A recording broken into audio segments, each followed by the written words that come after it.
second time I'm having to film this video. See, what I was originally going to do was I was going to do a Q&A as a guise or a platform in order to talk about controversial topics surrounding the breakup. Then I realized that that's kind of a shitty thing to do. And if there's anything people have learned about my tenure here on YouTube is that I'm not very passive aggressive. I will be direct with you. So I thought, let's not upload a video where I'm clearly using the concept of a Q&A to debate questions about certain topics of a controversial breakup. I edited the whole thing, might use clips of it in this video, I'm not entirely sure. So I thought instead I'm just going to make a direct video talking about it. And first and foremost, what I need to say is a very sincere apology for two things. So listen very closely. First thing I would like to apologize for is my hair. I have not had the time to bleach my hair and re-dye it. So now I have boy band frosted tips for now. And I'm actually kind of vibing with it, so we're just going to roll with that today. The second thing I would like to legitimately apologize for is probably the reason why so many people turned away from me. And that is that I am sorry that I did not do a video addressing all of the controversies as they were happening. Now, there is a very specific reason for that, and people who have decided that they will hate me regardless of what I have to say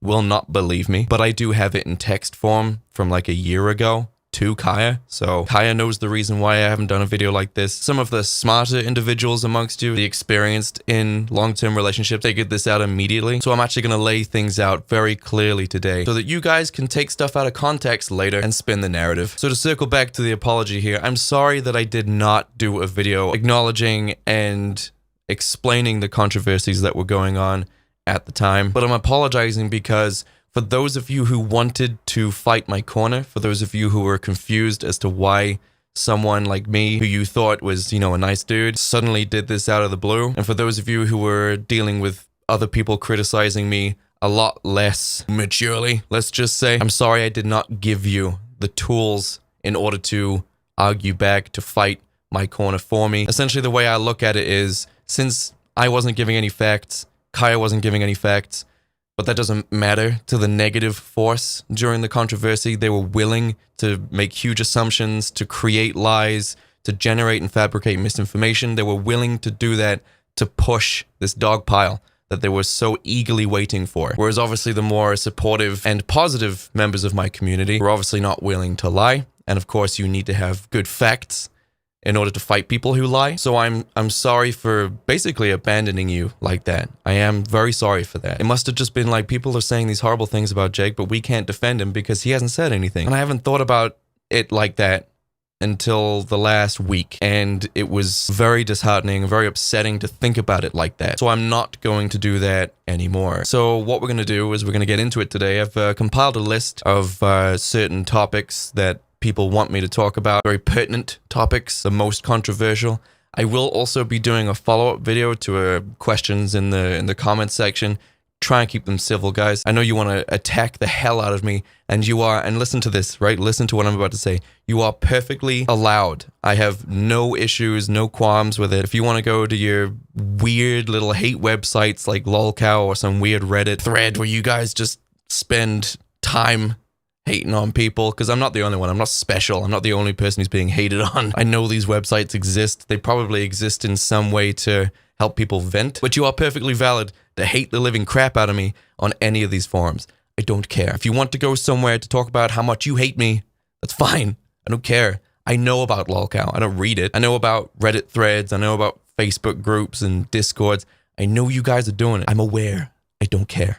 It's fine. As long as it remains factual. And this is where the line begins to get crossed. And this is the line I'm going to be talking about today, as well as various other aspects. But when people start to generate rumors and make ridiculous accusations and assumptions that are completely baseless, like there's no evidence for it at all, and those rumors start to spread, that's when I'm going to start addressing things. But this past year has been an absolute roller coaster, just to say the least. Absolute roller coaster. And I've had to watch my career that I worked so very, very hard on myself. No one gave me a shout out. No one posted my video in their stories. No one famous. I posted a video. It did super well. And then as soon as I got back from my show in Birmingham, I sat down and I worked my ass off and I built what I have or had have from the ground up myself. I did that. That's what I did. I know people have been trying to strip it from me, saying that Kaya made me who I am, but that's literally not the case. I thought that was going to be very easy for people to figure that out, considering the sleuthing that people have done into my life, invasive they've been into every single social media, every single public analytics. Somehow the fact that Kaya had nothing to do with my popularity at all completely slipped their minds was extremely telling. It told me that you guys weren't willing to acknowledge the facts that I have done this on my own. And then that led me to believe that there's a lot of things that you guys were willing to believe that weren't true. Literally anything that stripped me of any achievement that I had gotten on my own. Money and fame. These two things I worked really hard for. People were so excited to strip me of both of these things.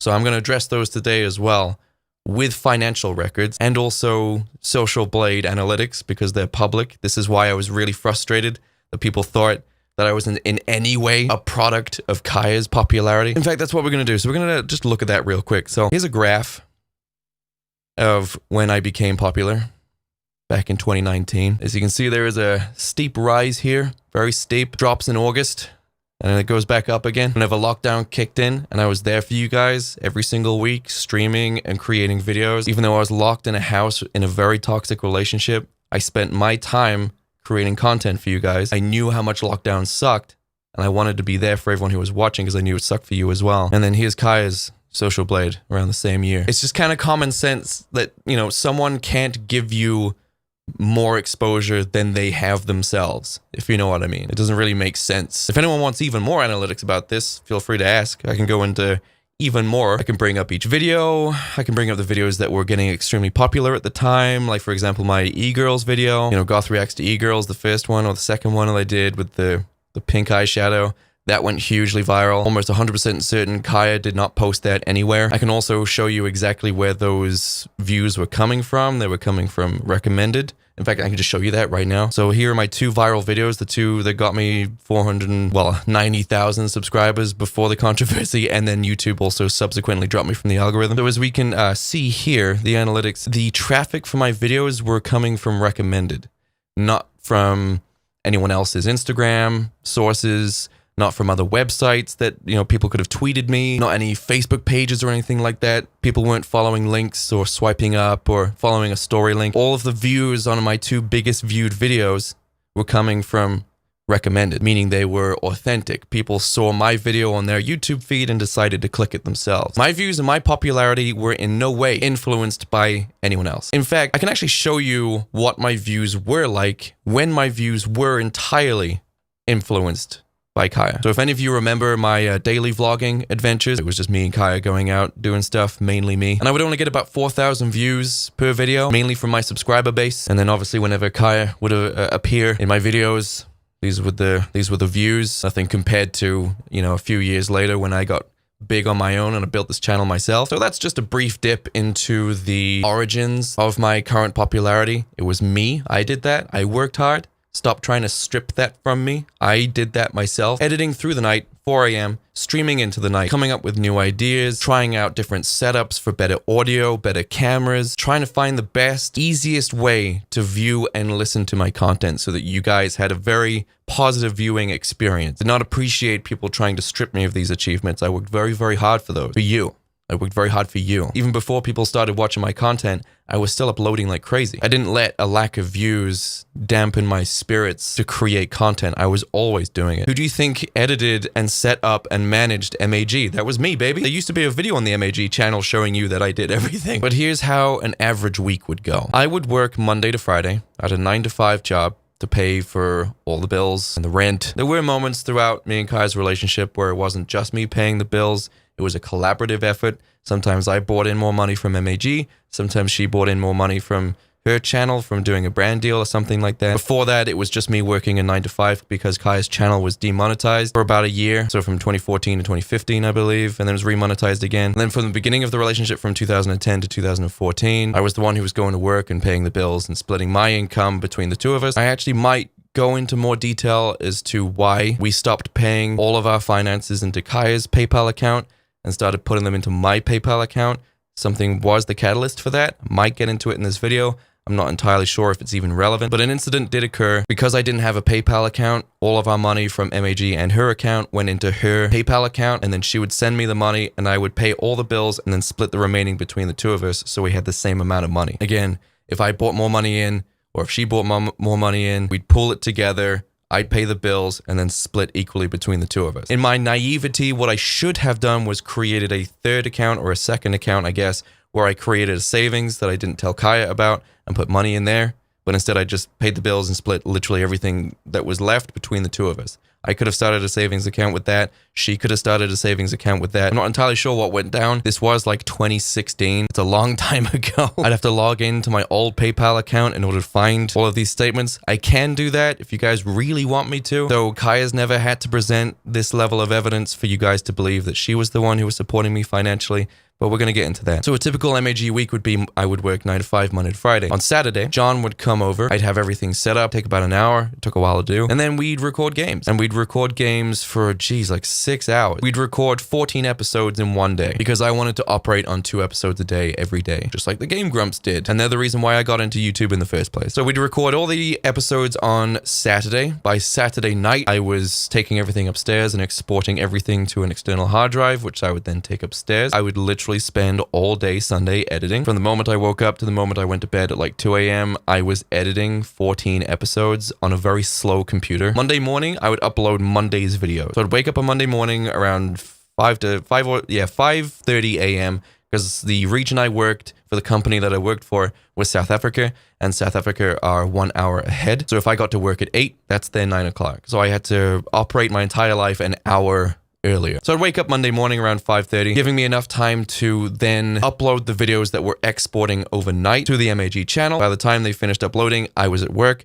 When I got to work, I'd log into the MAG YouTube channel, add descriptions and tags, schedule them, boom, done. That's Monday done. Then I can do work all day. Get back Monday evening, where I would then finish uploading all of the videos that were then finished exporting from Final Cut Pro. So there were now 12 episodes ready to be uploaded. I'd set all 12 to be uploaded, and then I'd wait all night till Tuesday morning, where I'd add all the descriptions and the titles and the thumbnails the next morning on Tuesday morning, which means from Tuesday to Friday, I was clean. I had clear, nothing to do. No YouTube work to be done. And then the whole thing would start again on Saturday. Now, things did become even more difficult for me. I had to take on even more of a workload, and you will find that this is a common theme in this video. Me having to do more work in order to, people please everyone around me. So John, who used to be on the MAG channel, got into a relationship that was not entirely healthy and not really wanting to talk. Me and Kaya's relationship wasn't great either, which I guess gives me equity to squander whenever it comes to saying that. John became very stressed.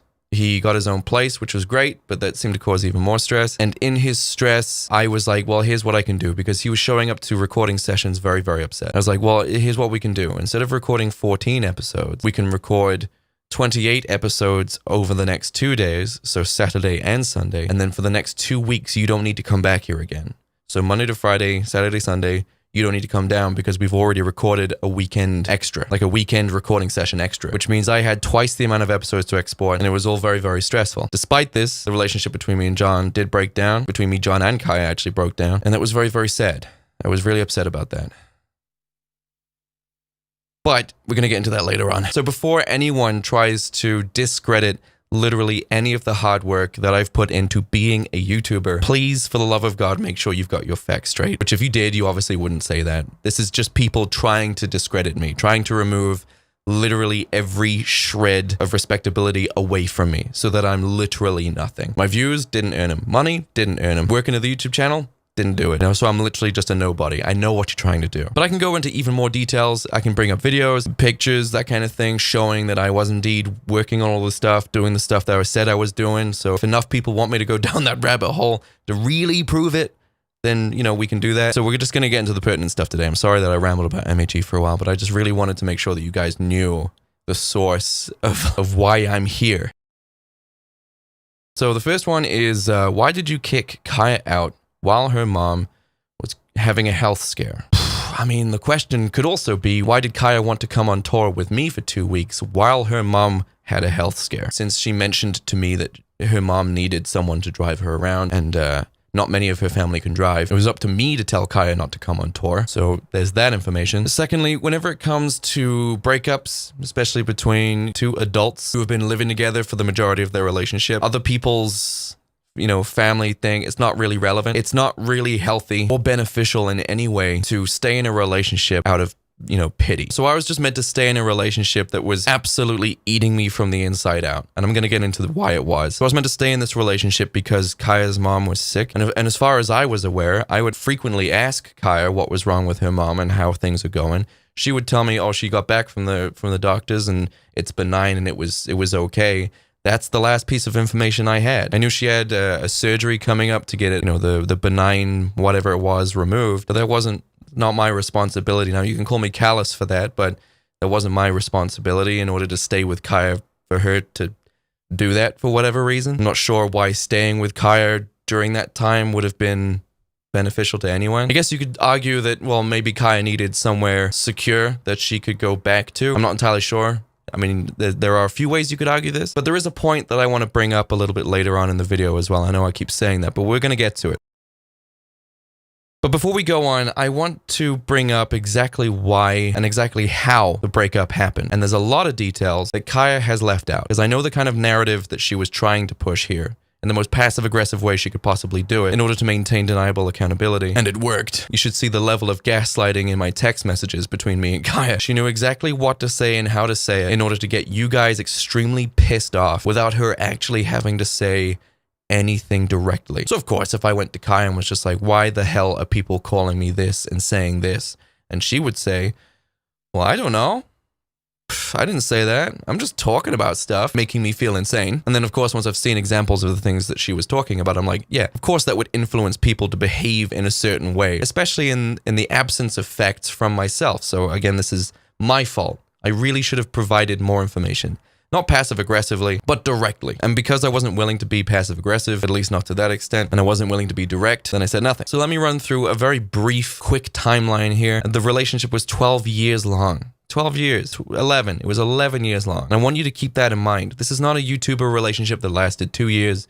This is not a relationship between you and your teenage or early 20-year-old friends who were in a relationship for 3 years or a year or whatever. This is not a small relationship. This was a relationship that lasted the entirety of me and Kaya's 20s, almost all of her 20s, all of my 20s. This is a very long relationship that was toxic for the majority of it and codependent for the entirety of it. And the codependency started to slip from one side at least. So here's a brief timeline. I'm going to start with exactly where I knew I was going to end the relationship, but not how or where or when.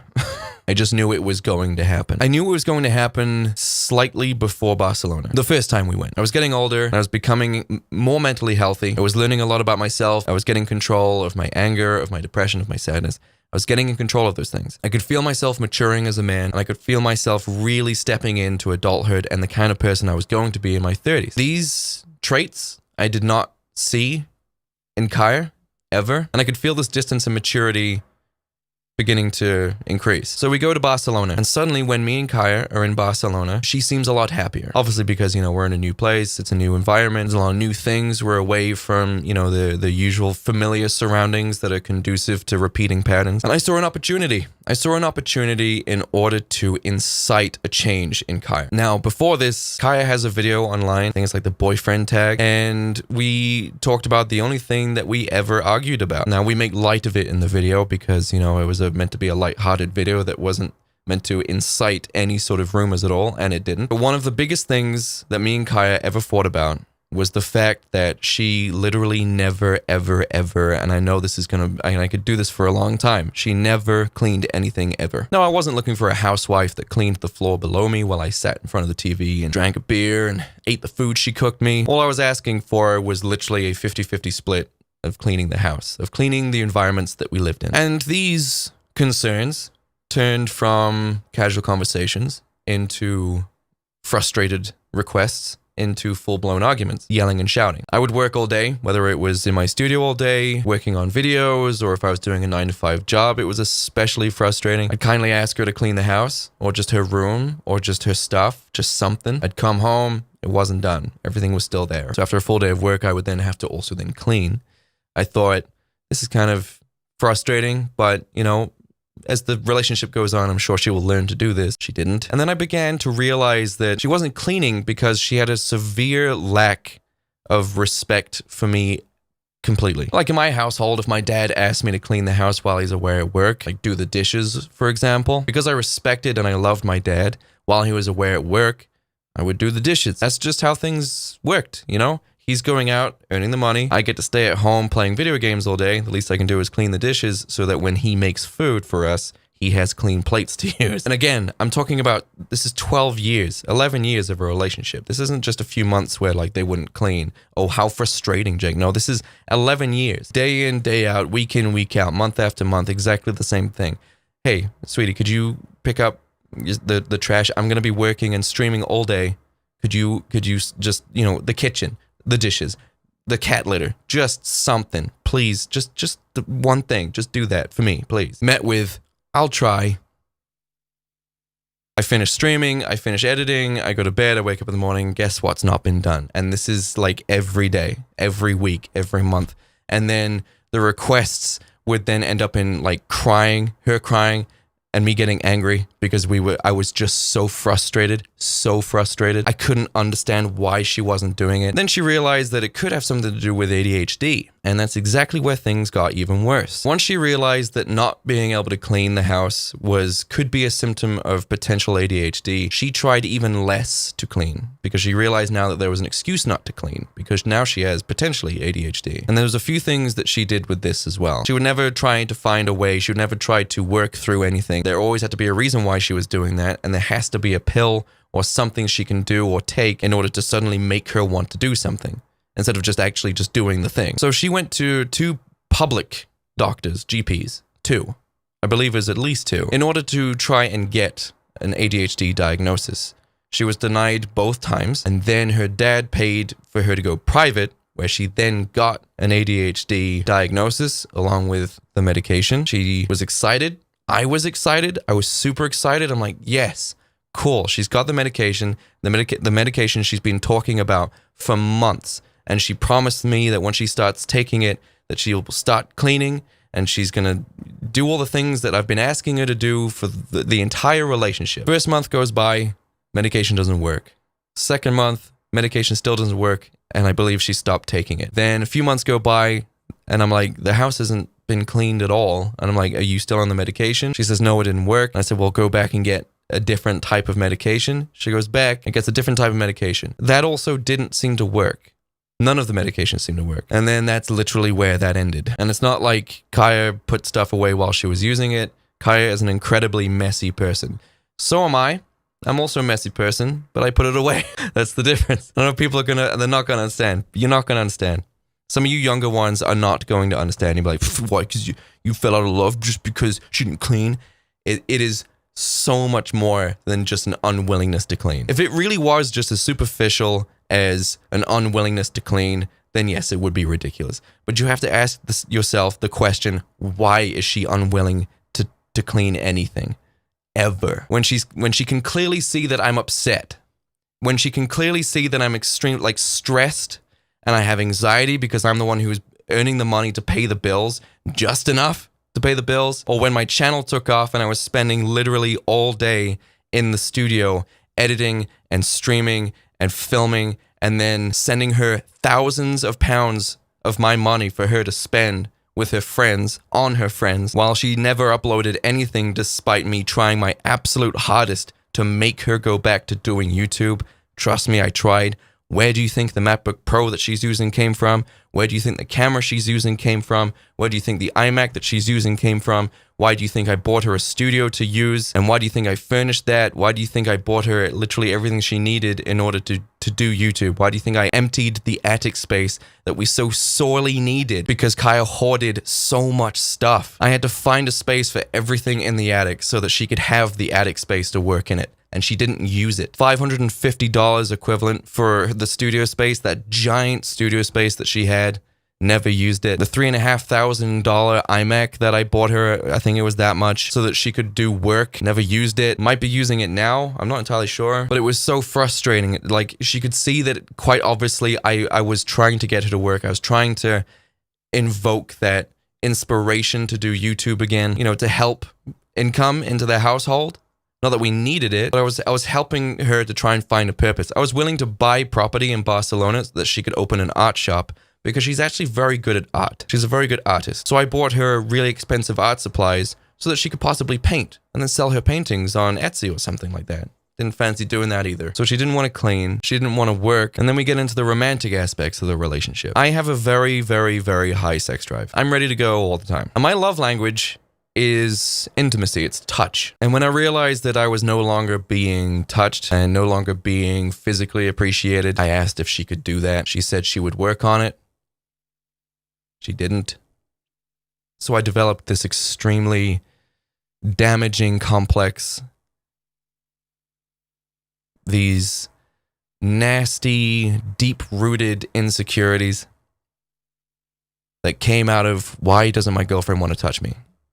Why is it that if I don't initiate it, it never happens? And that's true. It didn't happen for a year because I didn't try. I stopped initiating and we didn't do it for a year and it didn't seem to bother her at all. So then I developed a really deep-rooted insecurity about, the length of my neck and my height and the shape of every limb on my body, trying to get skinny or no, trying to get muscly. That's what she would probably want. No, let's go skinny. Maybe that'll work. Did everything I could. Became obsessed with the gym. Became obsessed with food and diet. Tried everything I could to try and look as good as I possibly could, to try and see if I could somehow become what it was that she was clearly not getting out of the person that I was. Nothing ever seemed to work. So I clearly wasn't physically attractive enough for her. I clearly wasn't respectable enough for her to want to do literally anything for me, like changing the litter box for the cat that she begged me to get. I didn't want a cat, but Kaya wanted a cat,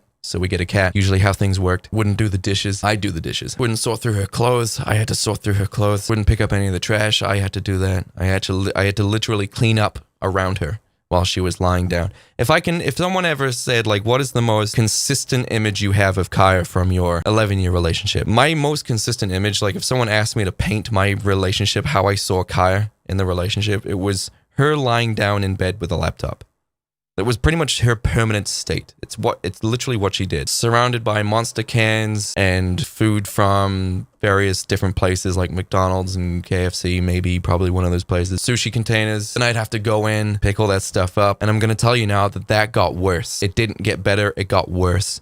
So I was having to deal with all these kinds of things. I was extremely stressed out. I had no support network at all. I didn't have any friends to confide in emotionally. Kaya was not emotionally available to talk to me about anything. I remember the most depressed I ever got. And I just felt so alone, man. I felt so alone. I had to pull myself out of it. That's where Make It a Great Day came from. People always ask, hey, Jake, where did Make It a Great Day come from? It's because I had to learn how to deal with my own emotions. Getting angry is a very valid emotion, especially for young men. In my early 20s, I was paying rent for my own place in a new country, working a 9-to-5 job for a job I've never done before, going home to a house where a girlfriend was not literally doing anything to help me out in between these long shifts and this massive life adjustment. I was super alone, man.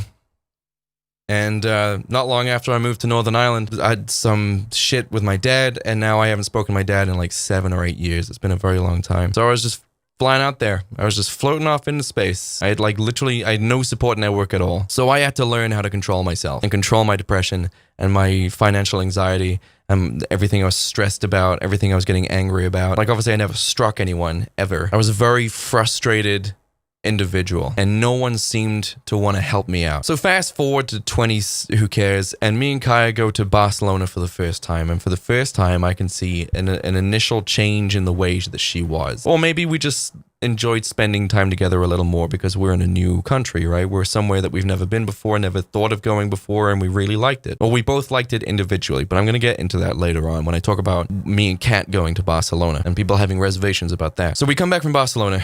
And while I was there, I was like, we're going to move there because I need to try and save this relationship. Because I was freaking out.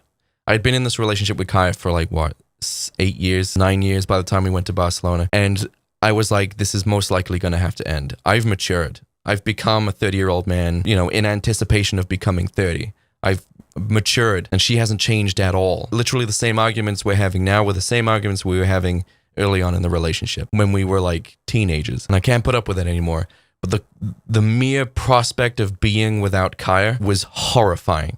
It was so scary. I had a pit in my stomach. I was shaking and lying awake at night, couldn't sleep. I was like, I can't end this relationship. I have no idea how to do that. I have no idea how to end this relationship at all. I'd had similar feelings surrounding arguments in the past, you know, when you're all heated and you're all pissed off because you're not getting what you need out of the relationship. And then as soon as things go back to normal and it's just like, hey, sweetie, what do you want for dinner tonight? And everything's back to normal and everything's great.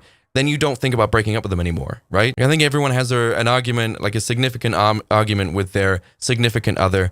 And they always have that brief moment where it's just like, I wouldn't be having this argument right now if I was single. But suddenly, even between the arguments, I was starting to realize that I was not appreciated in any way other than the security that I provided. And I wasn't being respected for the security that I was providing. I was with a deadbeat boyfriend. Didn't want to work, didn't want to clean, didn't want to finish education, didn't want to go into education. And then in this fear came the overwhelming motivation and determination to move to Barcelona. Because if I could move us both to Barcelona, I was hoping with all of my heart, I was hoping that she was going to change. I was hoping that in a new environment, in a new home that was nice, it was bigger, in a beautiful city like Barcelona with all of these possibilities, I was like, maybe this will invoke the change that I need to see from her in order to remain in this relationship. I was so desperate for it, and I worked my ass off for 2 years trying to make that happen. I spent loads of money that I did not get back for a relocation service in Barcelona, for like translators and, you know, telling me the process of how to get my citizenship like that. I had to pay for that out of my money. Since Kaya was an Irish citizen, I was the one who had to go and become a Spanish citizen through the police station. So I had to fly over there for that. I got that sorted. I'd managed to find an apartment. I was in the middle of getting my financial records together. And then Brexit and COVID hit at the same time. COVID in March, Brexit at the end of that very same year. COVID meant we couldn't leave the country, and Brexit meant we couldn't ever leave the country. And I was the most destroyed I think I've ever been. And the most anxious I think I've ever been. I'm not an anxious person. I don't have anxiety. So whenever I get anxious, it's for legitimate reasons. And I was like, oh my God, what the hell am I going to do? How in the hell am I going to save this relationship now? Because now I was locked in the house with Kaya. And of course, the behavior that she had exhibited over the tenure of our relationship was now even more exacerbated by our inability to leave the house. Then I posted another hugely viral video, which inspired me to work even harder for the new people that were coming in. So I decided that I was going to spend all day working my ass off, creating videos, streaming, creating this online brand that was, you know, rock solid and was financially viable, so that whenever lockdown lifted, I could get us a nice house somewhere, and perhaps that would inspire a change. Then, obviously, as we all know, things don't work like that. People don't work like that. Despite my environment around me not changing, I as a person had changed. And in my naivety, I thought in order to incite that change, that same change from Kaya, I was going to have to change her environment and give her even more stuff, even more support than I was originally giving. So from 2019 to 2021, to the very, very end of 21, and actually halfway through this year, I was financially responsible for Kaya completely. And just in case you don't believe that, because I know people don't want to believe that, here are my financial records of between 2019 and 2021. And this is every transaction between me and Kaya of me sending her money. So you can have a look at the details. Some of the more revealing details, like sort codes and bank details, some of those have been blurred out, but you can clearly see the monetary value and also the recipient of the monetary value. I did a quick total for you in case you guys don't want to pause and total all this up yourself. So between 2019 and the end of 2021, that I gave Kaya this amount. It's like 40,000 pounds, which is about $45,000. That's the amount of money I gave her. What was she using it for? I don't know. I just knew that more and more things were arriving to the house every single day. But that doesn't include the moped or the scooter that I got her. That doesn't include the deposit on the car. That doesn't include the iMac that I bought her. That doesn't include the MacBook Pro that I got her. It doesn't include the 2 PCs that I got her, the gaming PC and the streaming PC that I got her. And you're probably noticing that a lot of these items here, like the car and the moped, for example, were there so that she could have her own sense of freedom. I paid for her driving test. I paid for her driving lessons, put the deposit down on the car for her, put the car in her name so that she felt like it was her car, that she owned the car. It's in her name. I could have just been like, no, this is all coming out of me. This is my car. You just happen to drive it. I made sure that it was in her name because I was already aware of the fact that I was buying everything for her, that I was responsible for a lot of the good that was in her life right now. And I just wanted her to feel like an aspect of her life is in her control. It's got her name on it. So that was so that she could have her own freedom, and she definitely used them for that purpose. You're also noticing that some of these other items as well were all intended for use with her YouTube channel. You know, I was trying to inspire her to do streaming, trying to inspire her to do, different types of content. I was trying to help her with her content, give her advice about the kind of things that she could create. In one ear, out the other, she didn't listen to a word I said, never wanted to listen to a word I ever said, despite my channel doing very, very well and clearly knowing what I was doing. Didn't seem interested in listening to anything I had to say that could possibly help her with her channel. Offered multiple times to help her set up her streaming. Both, I gave her the same audio setup that I'm using right now. Didn't want to use it. Barely used the iMac. Used the MacBook Pro quite extensively, but Kaya's always primarily operated on a laptop or a MacBook, but she primarily used it to buy stuff. It was a very expensive Amazon shopping tool that I got her. Now, people are going to start trying to say, like, well, financial abuse, but I just want to point out the definition of financial abuse here and dissipate any rumors that you guys have. Financial abuse involves a perpetrator using or misusing money which limits and controls their partner's current and future actions and their freedom of choice. So giving her the tools to drive anywhere she wants, anytime she likes, in a car that's in her name, using a MacBook Pro that is hers, an iMac, a studio.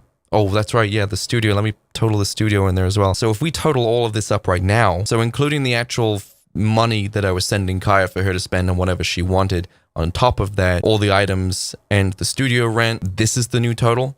And I can already see you guys are probably getting upset about this, but the only time I ever saw Kaya happy was when she was spending my money. And you're probably thinking, Jake, considering all of the things that you bought her, all the things you were doing for her, did that change her behavior? Did she start cleaning anything? Did she start respecting you a little bit more?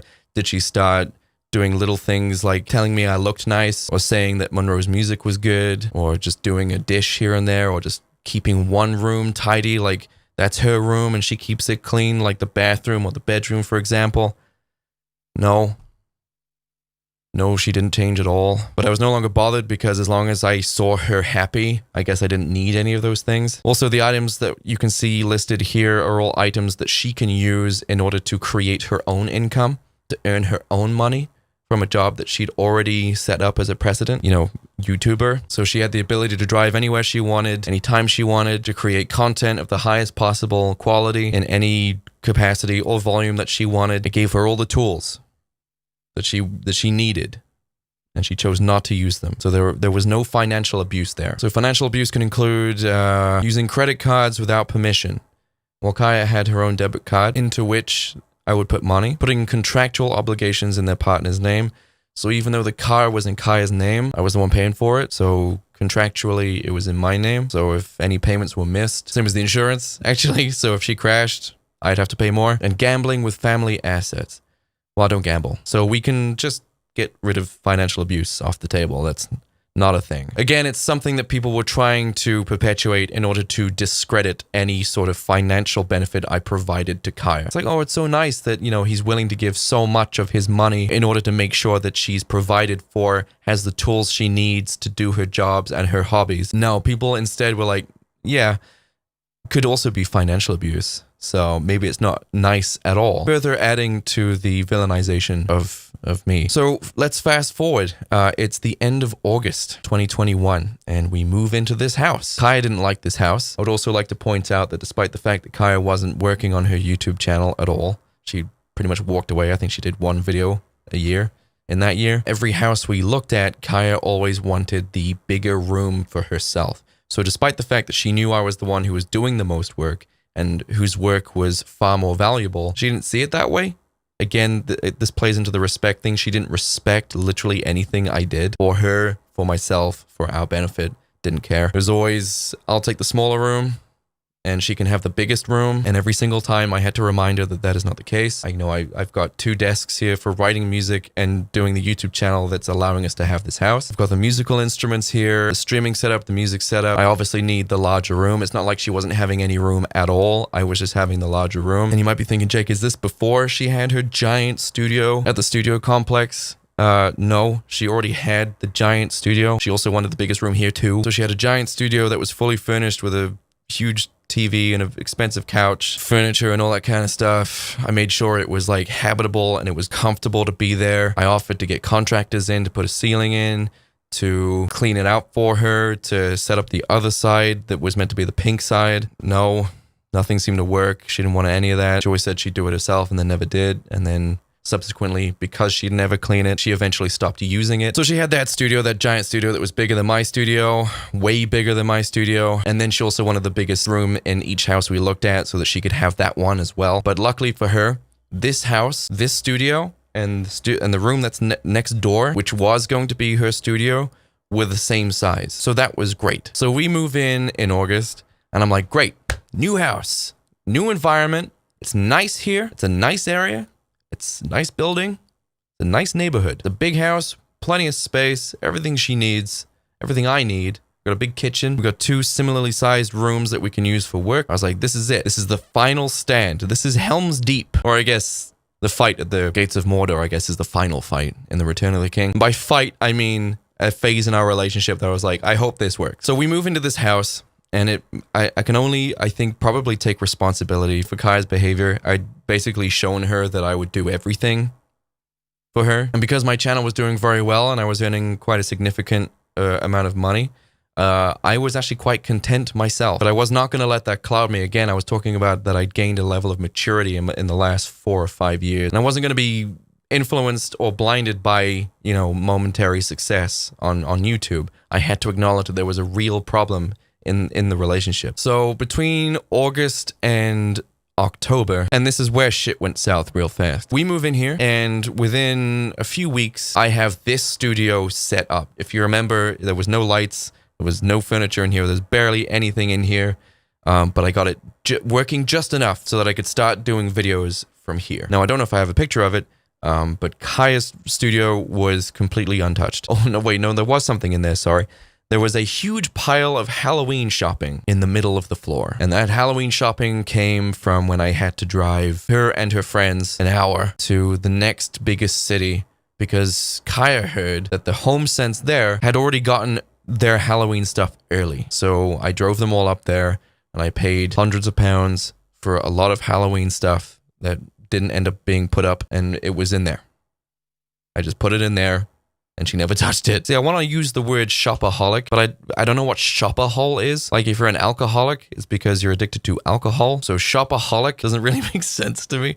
What is shopahol? But Kaya most definitely, and I learned this when I started making more money, Kaya has a severe shopping addiction. We moved into this house, and Kaya spent way too long being very, very picky about how her studio was going to be set up. And it was going to be overly complicated, and I helped her in every way I can, but she didn't listen. Didn't seem to care about any input I had. Again, deeply frustrating as a partner, but we've already been through that, and I was, by this point, I was already very defeated by this fact, so I was just like, okay, well, how do you want to do it? And of course, the way she wanted to do it was very, very difficult, and as we can all tell by this point, she never ended up doing it because it didn't make any sense. But I bought 2 desks from IKEA that she took a liking to. Now, they didn't come in black, they came in white, but she wanted them black. So what she did was she bought some, without doing any research, she bought some spray paint, and she took them out the back, in the back garden, and she put up a spray guard, like a spray sheet over the back fence, duct taped it shut, this big clear sheet in the back garden, propped up the desk and began to spray paint it, and cleaned up some of the the smudgy areas on the desk using these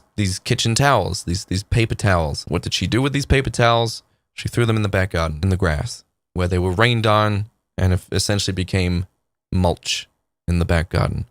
There must have been about just loads, like 20 big paper towels all scrunched up and thrown into the grass. The small little back garden we had. Did she clean them up? No. I asked her to clean them up. Did she clean them up? No. Who ended up having to clean them up? I did. It took 2 weeks. After 2 weeks, I was like, I'm just gonna have to do it. What did she do with the desk? Once she realized that the spray paint didn't work on the desk, she left the desk there in the back garden, propped up against the fence. And then when she brought the desk inside, she left the spray sheet on the back gate, duct taped so that no one could use the back fence, and left it there for weeks. I had to go out and pull that in. Now, this is where things actually get to the point where I'm like, I'm going to end this relationship because I am tired of being treated like shit. We move into this house. It's fantastic, right? But I can't enjoy it yet. Neither of us can, because the old house is still a hoarder's nightmare. Or a hoarder's wet dream, I guess. Because there was stuff, primarily Kaya's, everywhere. Everywhere. It wasn't just trash that you could just throw in bin bags and out the front door into a skip or anything like that. No, it was mountains and mountains, years of Amazon Prime purchases that were never used, projects and hobbies that she never stuck to, just piled up in the corner that she would not get rid of despite me pleading for her to get rid of it in some way. That's why cleaning was even more frustrating over the years, because I always had to try and find a place for her stuff that was always being added on to. So she'd buy new stuff, she wouldn't use it, and then I would then have to clean that stuff and try and find a place for it. At the same time, we're moving out of the old house, and we're having to clean out the old house and move it into this house with a time limit. We were running out of time. I was also in the last month, 2 months of the tour coming up. So I was doing a headline tour of the UK, which turned out to be very successful, and I'll always have very fond, wonderful memories of that tour. Meeting everyone and seeing everyone's faces in the crowd and people singing along to the songs. I will never ever forget that high in my life. That was the greatest moment of my life. Even though I was sick as hell, I don't even remember being sick. It takes me a while to remember that I was sick for most of the tour, because all I remember is just getting up on stage and just having an absolute blast. Meeting loads of people, taking selfies and pictures, and talking to the fans that I've been providing content to for years.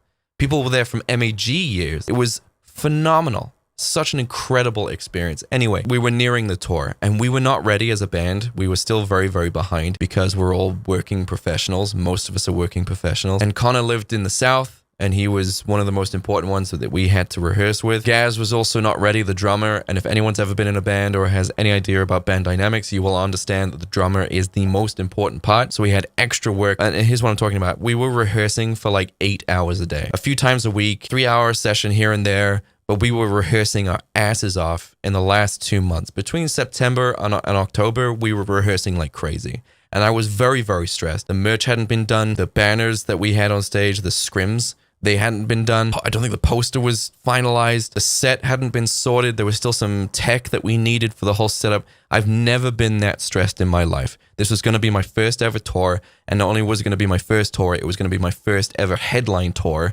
People were there to see me, Jake Munro, perform their favorite songs. And we had to perform them right. I had pushed myself as a vocalist so hard. So all the while, I'm pulling all of this stressful shit with the band, like with the rehearsals and the gathering of the merch in a minuscule amount of time. And no, we did not manage to get all the merch delivered on time. I had to get a portion of the merch delivered to a hotel in Swansea because not all of it arrived on time. But once I release the tour video, you guys will be able to see that. So while I'm doing that, I'm also solely responsible for cleaning out the old house, despite the fact very little of the contents of the old house was actually mine. So I'm going to talk about that right now because this is the most significant factor that led into me being like, this is over. There were some nights where the guys had to rehearse themselves, I believe. Can't really remember if this was around that time, but I do remember there was something like that, or I had to cancel a rehearsal or something like that because I had to keep going to the old house, or I just wanted to relax after a rehearsal, but instead I had to go to the old house to go and clean up the absolute shit tip that it was in. So I cleared out my studio where I think like 80% of my stuff was, which is now in here. It's also in storage, and I'm going to get into the storage later. Oh my God. So I had to keep going back and clean everything out. So once I was absolutely certain that all of my stuff was gone, I looked around, I was like, there is literally nothing here that I need to take. I've taken everything out. Even stuff I want to throw away, I've taken it out. There is nothing left here. That's when I felt relieved, and I was like, great. Time to go home and tell Kaya that the only stuff left in the house is hers, and that she needs to clean it out the next day because I'm rehearsing. And once she's finished cleaning it out, I will then clean the house from top to bottom myself. and give the keys back. She says, okay. The next day, or the next rehearsal session comes up. Robbie shows up, the guitarist. He comes into the room, and guess who he just saw in the hallway hanging out with all of her friends because they're having a craft night, because they just got back from Craft World or something like that, and they were making like paper mache pumpkin heads or something like that. That's right. It was Kaya. I think she spent like a few £100 or a few $100 of my money on craft supplies, was having a crafting night when she knew that the old house had to be cleaned out. So then I had to continue the rest of the rehearsal for the next 8 hours, frustrated, defeated, upset, really upset. And I get even more upset. Trust me, like, we're going to go into it today. I asked her to go back and clean the house out. She said, oh, there's so much stuff. So then it comes to the point where, like, we absolutely, most definitely 100% need to be out of the old house because the landlord and the estate agent have lost their patience and they need the keys back. By this point, I've been out of the house for weeks, out of the old house for weeks. None of my stuff's in there anymore. It was simply Kaya's stuff. Kaya said that she finally went down there and she pulled all her stuff out. And I was like, whoa! Awesome. So I got my cleaning supplies, went to the old house, stepped through the front door, and what did I see? The exact same mess that was there before she said she pulled everything out. And what I eventually realized was, while I was there, in my absolute horror, knowing that I have to give the keys back in like 2 days, what I'd realized was that what Kaya meant by taking her stuff out of the old house was taking the stuff that she didn't want to be thrown away. So she went through the piles of stuff that she had in each and every room, by my room, and picked out the few trinkets and baubles that she wanted to keep, put those in a box, got back in her car, and then left the entirety of this disgusting house for me to clean it. Again, zero respect or consideration for what I was going through with the tour or how much time we had left. She couldn't give less of a As usual, she knew I was going to deal with it. She'd have to deal with me yelling, blah, blah, blah, blah, blah. But she'd learned over the years that after I'd had a good yell about her not doing the things that I asked her to do, I would go back to doing everything for her anyway. She realized that if she did that, she'd have to deal with me yelling for maybe a day, getting upset for maybe a day, and then I'd go back to normal. And she'd learned this pattern, and she relied on this pattern. So I go into their house, and in an absolute state of emergency, the very next day, I had to call a company called Cleaneroo, and I said, there is a house that needs to be cleaned out in 48 hours over the weekend. And I'm talking, it needs to be bleached. You need to take mountains of stuff to the tip, to the dump, to be thrown away. Perfectly usable items like clothing and plushies and toys and out-of-date electronics. Bin it. Throw it all away. You're going to have to throw it all away because my girlfriend did not take it out of the house. And they were like, this is going to cost you a lot of money. And I said, it needs to be done because not only am I sick of being tied to this old house, I can't afford to spend any more time here. Or I can't afford to have the keys for this place anymore. So they cleaned the house spotless in 48 hours. They did a fantastic job. So if anyone out there in the Belfast area needs a cleaning service to clean their house in the event of a move, or if they just need it cleaned from top to bottom, if you've got kids and it's all messy, I'm going to be calling them because my carpet's got lipstick in it. I want to see if they can get it out. So yeah, if you guys need a cleaning service, Cleaneroo. And if you're wondering, Jake, how much did that cost? And are you really the one that had to pay for it? Yeah. So this is the bill for Cleaneroo. I had to pay this. I didn't have to pay this. If Kaya had cleaned out her stuff when I asked her to clean it out, we would have not only had plenty of time, I would have had the ability to clean it myself from top to bottom. So that's £900. That's about $1,000. I had to drop $1,000 and I'd already dropped several thousand on the tour. So there's that. I had to take responsibility for that. Again, be the responsible adult. Got the keys back to the landlord on time. So this is the only part that's slightly chronologically muddled here. Like I said, I was extremely stressed out from having to sort out the tour that was coming up and also having to clean out the old house, which was not being done by Kaya despite the numerous amount of times I asked her to do her part. So the Cleaneroo part didn't happen until after I got back from the tour. And it was after I got back from the tour that I realized that Kaya had not touched the house at all. And that's when I had to clean it up. That was after we broke up. Only by a few weeks, but it was after we broke up. What I mean by this section right here is that the initial refusal to clean the house over the dwindling months we had to get it clean in order to give the key back was a massive factor in me deciding to end the relationship. And that is exactly the moment I realized that not only is she not coming on tour, but this relationship is over. That was the last straw. That was the biggest amount of disrespect and inconsiderate behavior I'd ever seen anyone give me. Like, she could have been spending her own money and doing her own YouTube channel and, you know, that kind of thing, which still wouldn't have been great. But, like, at least it, you know, it would have been better than what she was doing, which was living off my dime in a house I was paying for while taking me for an absolute ride. It was all take and no give. I need to emphasize that this is not a 2-year or 3-year, like, you know, immature relationship. This is an 11-year relationship where this behavior has been going on for 11 years. This inconsideration, this disrespect, this lack of interest in how these things affect me, couldn't care. She thought everything was completely fine. And then whenever I got mad about this kind of stuff, she made me feel like I was being an asshole for no reason. And I'm going to go as far to say that that is where the gaslighting actually was. She's gaslit me quite considerably since the breakup. That's where the gaslighting started. When I had legitimate reasons to be very, very upset with how I was being treated. And then by the end of me having this argument with her, I felt like I was the asshole who got angry for literally no reason. And the amount of shame that caused, that I carried through the relationship, ended up being the reason why the relationship was together, but stayed for so long, was because I felt ashamed. I was like, surely she's not doing something wrong. This must be me.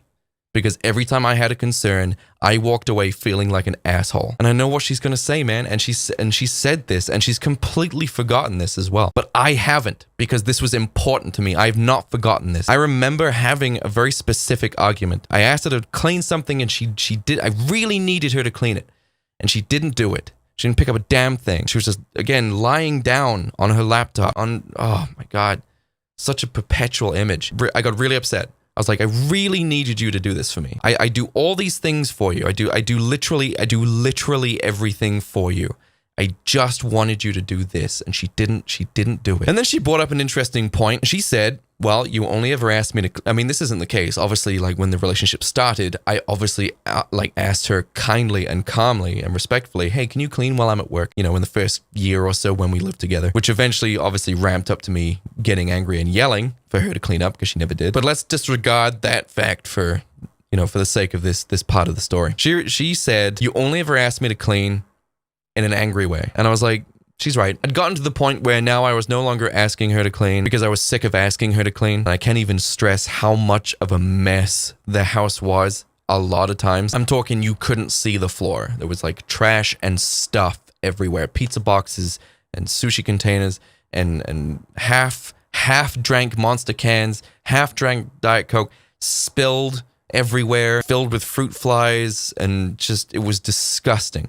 And she'd sit in it all day. She'd sit in it all day, and she wouldn't clean it. In fact, I figured out this fun little thing that she did. It wasn't fun. Spoiler alert. I'd clean a room, and she'd sit in that clean room until she made it a shit tip. And then the second it was too disgusting to be in, she'd find another room that I'd cleaned, and she'd go in there, and she'd sit there until she made that a mess.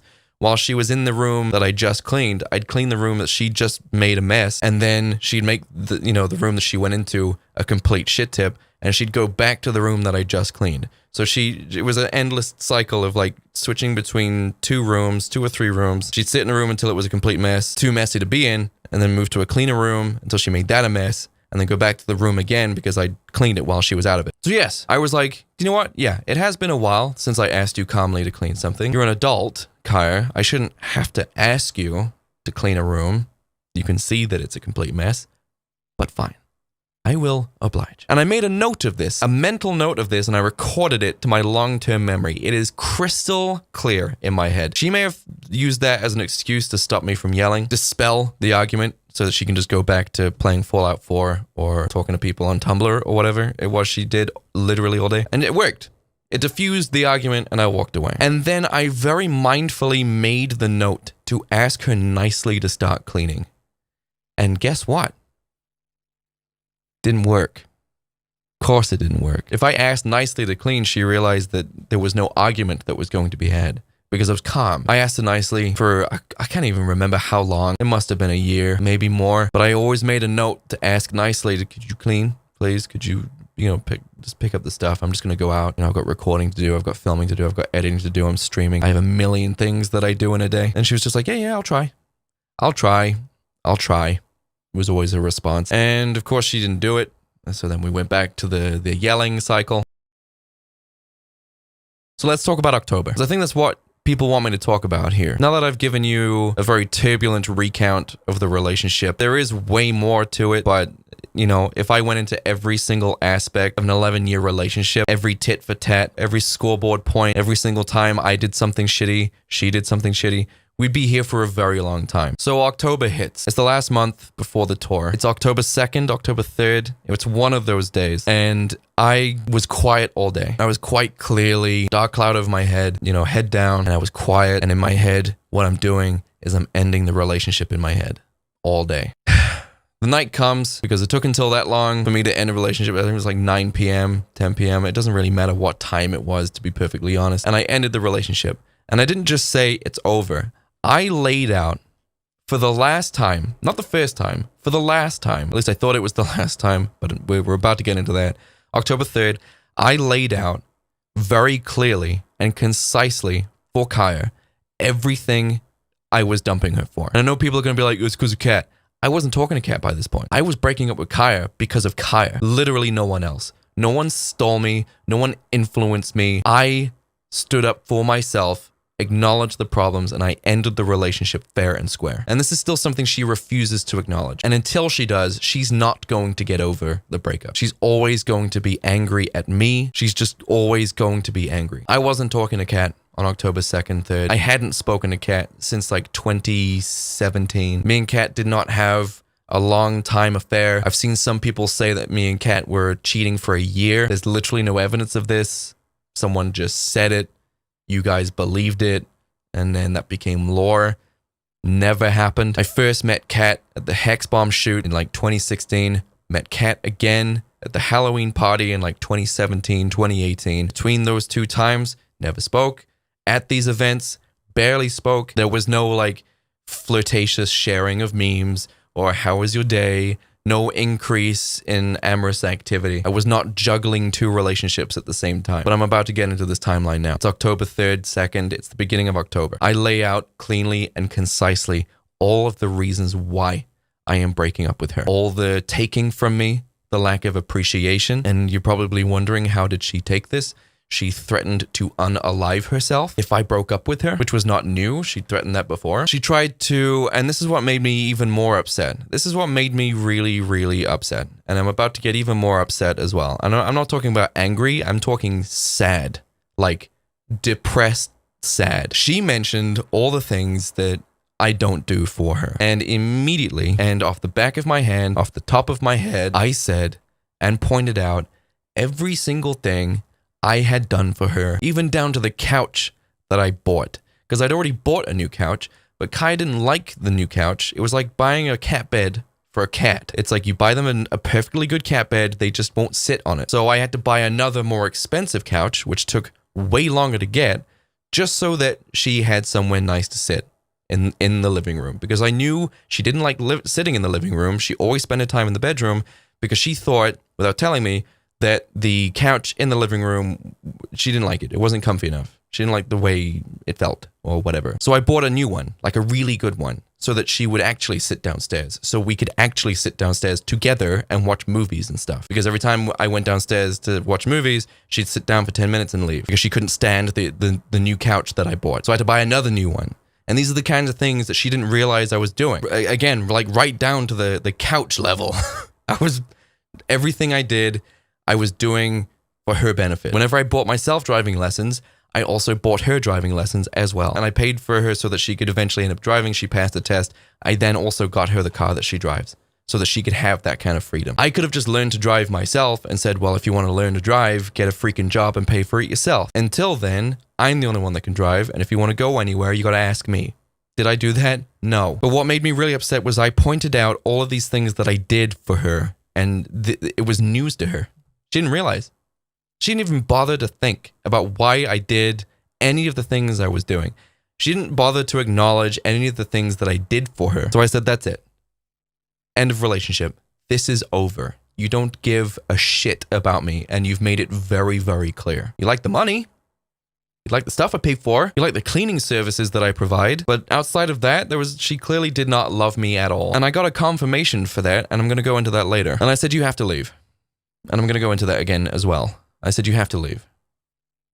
We've got two well kitted out studios, fully furnished with like couches and heaters and flat screen TVs and PCs, literally everything you would need. It's like, you can go there for a few days until we figure this out, but I need to get away from you. This is my house. I pay for it. Comes out of my account. I pay the rent. That's why I stay here and you go. You wronged me. You hurt me. I pay for the house that we're living in.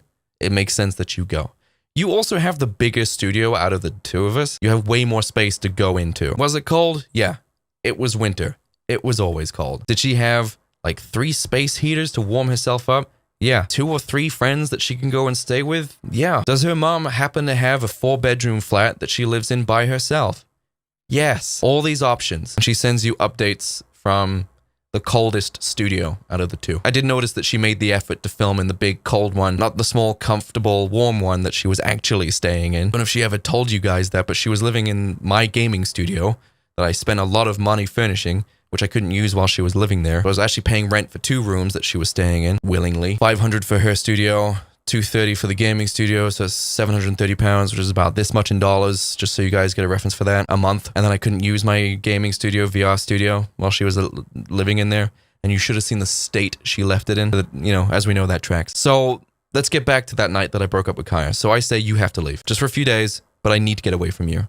You're destroying this house from the inside out. The new house that we were in had immediately become a shit tip. There was shit everywhere. Her clothes, her bags, her plushies, it's just stuff. It's like unidentifiable mountains of things. Constant shopping, online and retail. And it was just all over the house. And I remember cleaning that day and I was like, I remember vacuuming the stairs, just being like, this is it. This is the end. I've been treated like shit. Like, this is it. This is the last time. Because like I could see her just lying down on the new couch, on her laptop, doing literally nothing that I asked her to do. Because I asked her to do it, to see if she'd do it, and she didn't do it. So I break up with her and I lay out literally everything for her. She had nothing to say. She had nothing to say. She could not dispute anything I said. Now, I was very, very weak. I was very weak and upset and very, very sad. Very, very sad. I was trying so hard to hold myself together. She had driven off to the studios. I was finally in this house alone, and I was a quivering tower of pebbles, man. I could barely hold myself together. I was looking at like her shoes and nearly breaking down in tears. I was looking at her piano in the corner, nearly breaking down in tears. I was trying to find a show that we hadn't watched together, because if I watched it, I'd be breaking down in tears. I paced the room, stepped outside. I had no friends to talk to. I couldn't talk to any of the friends I had at the time because I just don't like having friends, and I didn't have anyone that close that I could confide in. So I had to sit there and try and be man enough to stand up for myself and take this stand and not cave. I lasted 2 hours. I messaged Kaya and I said, I'm sorry. Big mistake. I said, I'm sorry. I take it all back. I will just continue doing everything for you, but please just come back. I'm so sad. I think she left her car there for whatever reason, and I went and picked her up, and I was crying in the car. I was really upset. I was so sad. Nothing compared to the next 2 weeks that would follow. We get home, and I'm just so happy that she's home. I'm so happy that she's back. I'm so happy that like heartbreak that I felt, that intense, like, I can't even describe it, like hollow feeling. I can't believe, like, I'm so glad that went. And I like, we immediately went to sleep because we were both immediately, like, emotionally drained. Woke up the next day, and I'm in my car, and I'm driving to rehearsal, or I'm driving somewhere to Tesco, I think, maybe, like a Kroger's. And I can't believe that I caved. I was kicking myself all day. I was so ashamed that I caved.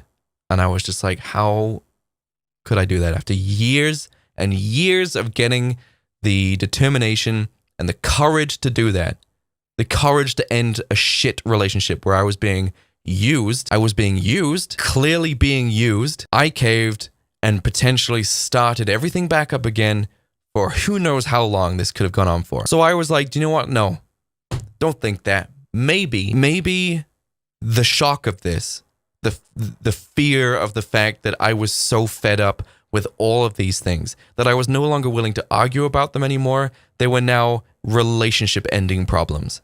And I laid them all out for her. I was like, yeah, no, that's right. Last night I laid out every problem. She knows the issues. She knows how we got to that situation. Maybe now the relationship can continue because she's going to change. Maybe this is the wake-up call she needed.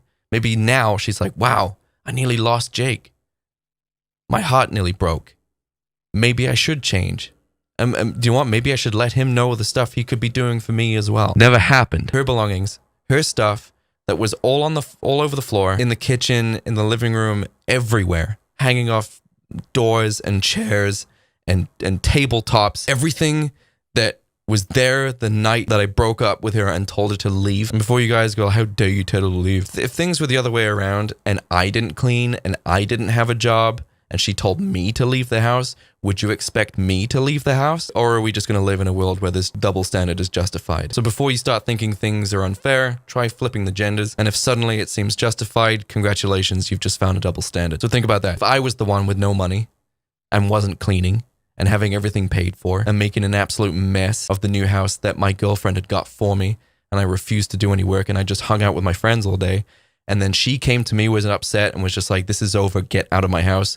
You guys would have expected me to leave. You would have been like, yeah, deadbeat boyfriend, get out. Girl, you deserve better. Just think about that, okay? Keep that in your head. Because I've seen some people being completely clouded by double standards that they can't see through. Anyway, so the stuff that was strewn throughout the house, the mess that she created, the mess that was there the night I broke up with her, one of the reasons why I broke up with her. 2 weeks go by. It was still there. It was still on the floor. Nothing had changed. Everything was still there. Exactly where she left it. And was I going to ask her to clean like a parent asks a child? No, she's an adult. I should expect her, by this point in her life, to do that herself. Especially considering that the relationship that she's been in for the last 11 years with a guy who pretty much did everything for her was about to end. Could end. It ended. For 2 hours. She saw that and was just like, oh, that was just one of Jake's little hissy fits. Now that he's got it out of his system, I can go back to doing literally anything I want. And she did. I think she went back out to like just hanging out with her friends instead of literally doing anything to help around the house or helping me during the tour. This is around the same time I was cleaning out the old house. This is all around the same time. And this is where Kat enters the picture. Now, I've always maintained to literally everyone who's asked, respectfully, privately. I've also maintained this to Kaya, but this doesn't seem to matter to her. Kat had literally nothing to do with the breakup at all. As I already detailed, I broke up with Kaya because of Kaya. She was the reason. I saw this. I saw that she hadn't changed at all. I saw that despite the fact that she could have lost me and she could have lost the house and her whole life would have turned upside down. I saw the fact that none of this fazed her at all. And she thought that now that I'd gotten that out of my system, she could just go back to just doing whatever the hell she wanted, treating me like shit and taking me for granted. And I can honestly say to this day, at that point, I have never felt more emotionally broken in my entire life. I'd laid out my emotions to her. Everything she was doing to hurt me, to show me that she didn't care, I laid it all out for her. And did she change anything about it when she came back? No, she did not. Devastated. I've never been more hurt. I felt like a knife, I had like this pit in my stomach. I was so upset. I can't even begin to describe like that level of I can't even find words for it. And as it went on, as the weeks went on after that initial breakup and then immediate, reconciliation, as the weeks went on, this mind-numbing sadness that came out of being treated in this way, this mind-numbing sadness just turned into numbness. I was numb. I now knew where I stood with Kaya.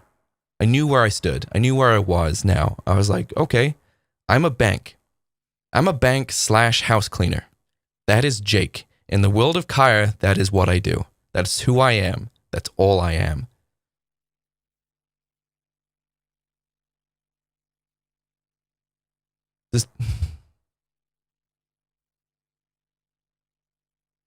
You guys wanted emotion in my breakup video? Here's your emotion. I hate that I've been forced to be truthfully, vulnerably emotional in a video. But this is necessary. This is necessary. I have to be I have to be vulnerable. I owe it to you. Because like I said, I abandoned everyone by saying nothing. Everyone who liked me and loved me and my content and wanted to be part of the community and saw me getting torn to pieces, I didn't give you guys anything. I gave you guys nothing. You just had to accept it.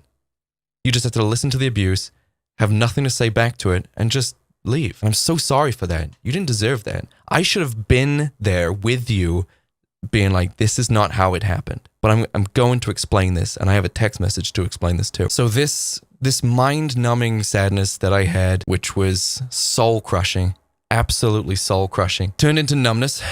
I was completely numb. I now felt nothing for Kaya. Nothing. This potential that I had, like, you know, if I did this, maybe I could fix it. It's gone. Completely gone. Done. Dead. Over. I was now living in a house with a stranger. I was so done. And I'm 2 weeks out. I'm 2 weeks out from going on tour. 2 weeks. And I'm going through this. And this is when I started talking to Kat. Because me and Kaya broke up again on the 21st of October. For the last time. For the last time. Me and Kaya's relationship ended on October 21st. Slightly shy of 3 weeks from the first breakup. Maybe October 23rd. It's honestly not that important. It's literally a day off here and there. The only way I'm able to actually follow chronologically when these things happened is based on the text messages that me and Kaya have between each other. And because me and her didn't text each other on the breakup days, it was all a verbal conversation only the days after. So based on the conversation of the days after, I was like, oh, we must have broken up the day before. So it was October 21st to the 23rd. It was one of those days. That is when I broke up with Kaya for the last time. You're probably thinking, oh, it was Kat, right? Things got like really great with Kat, and you saw a prospect for a healthy new relationship with someone that you had a crush on, a crush that you put to the back of your head for years to maintain a relationship. And while some of those things are true, they were not the reason why I broke up with Kaya again on the 23rd. I was talking to Kat, I think about 7 to 10 days before the second breakup, the permanent breakup where things definitely ended. I was talking to Kat around that time. And I'm going to be honest with you, it was flirty. Eventually it was flirty. Now, I'm not going to go too far into her relationship, her side of the relationship, because of course, I don't know enough about it, at least not enough to talk about in a video. It's not my place to talk about it. It's also irrelevant. But just so you know, me and Kat were in very similar situations. The result is not similar, but we were in similar situations. And this is something that a lot of people don't seem to understand, including Kaya, but I know she's using it as an excuse to completely avoid any accountability for the relationship ending. So I'm going to say this very, very clearly so that everyone can understand exactly why this ended, including her. Hopefully she hears this, because I've had to explain this to her several times. I may have been talking to Kat and went out with Kat not that long after I got back from the tour. I think it was like 2 days after the tour. But as you guys know, I was checked out of this relationship for a long time. Am I proud of how things ended? No, I'm not perfect. I'm not some shining paragon of altruism, compassion, and justice. I am in no way guiltless in this entire thing. Obviously, I did something wrong. Would I have done things slightly differently? Maybe. Things happened the way that they happened. So here is exactly why the relationship ended permanently on the 23rd of October, 3 weeks after the first breakup. The closer it got to the tour, the more I realized I felt nothing for Kaya at all, based on how she had treated me post-breakup and reconciliation. In that emotional numbness, I was like, I don't want you coming on tour, because as a person, you are a wet blanket. And before people think I'm the only one that thinks that, after the breakup, there were a lot of people in the local area who thought the same thing about Kaya. Something I didn't realize until after the breakup. So it's coming up to the tour. I didn't want to be on tour with someone I felt nothing for someone I knew I was going to break up with. It was going to be hell. Kaya is also a very delicate, fragile person, and being on the road would have destroyed her. Thirdly, she was going to be the only person on the tour who wasn't necessary to be there. So she wasn't going to have a job to do, which means she would have been in the crowds, she would have been meeting more people, and potentially catching COVID, and then spreading COVID to the rest of us.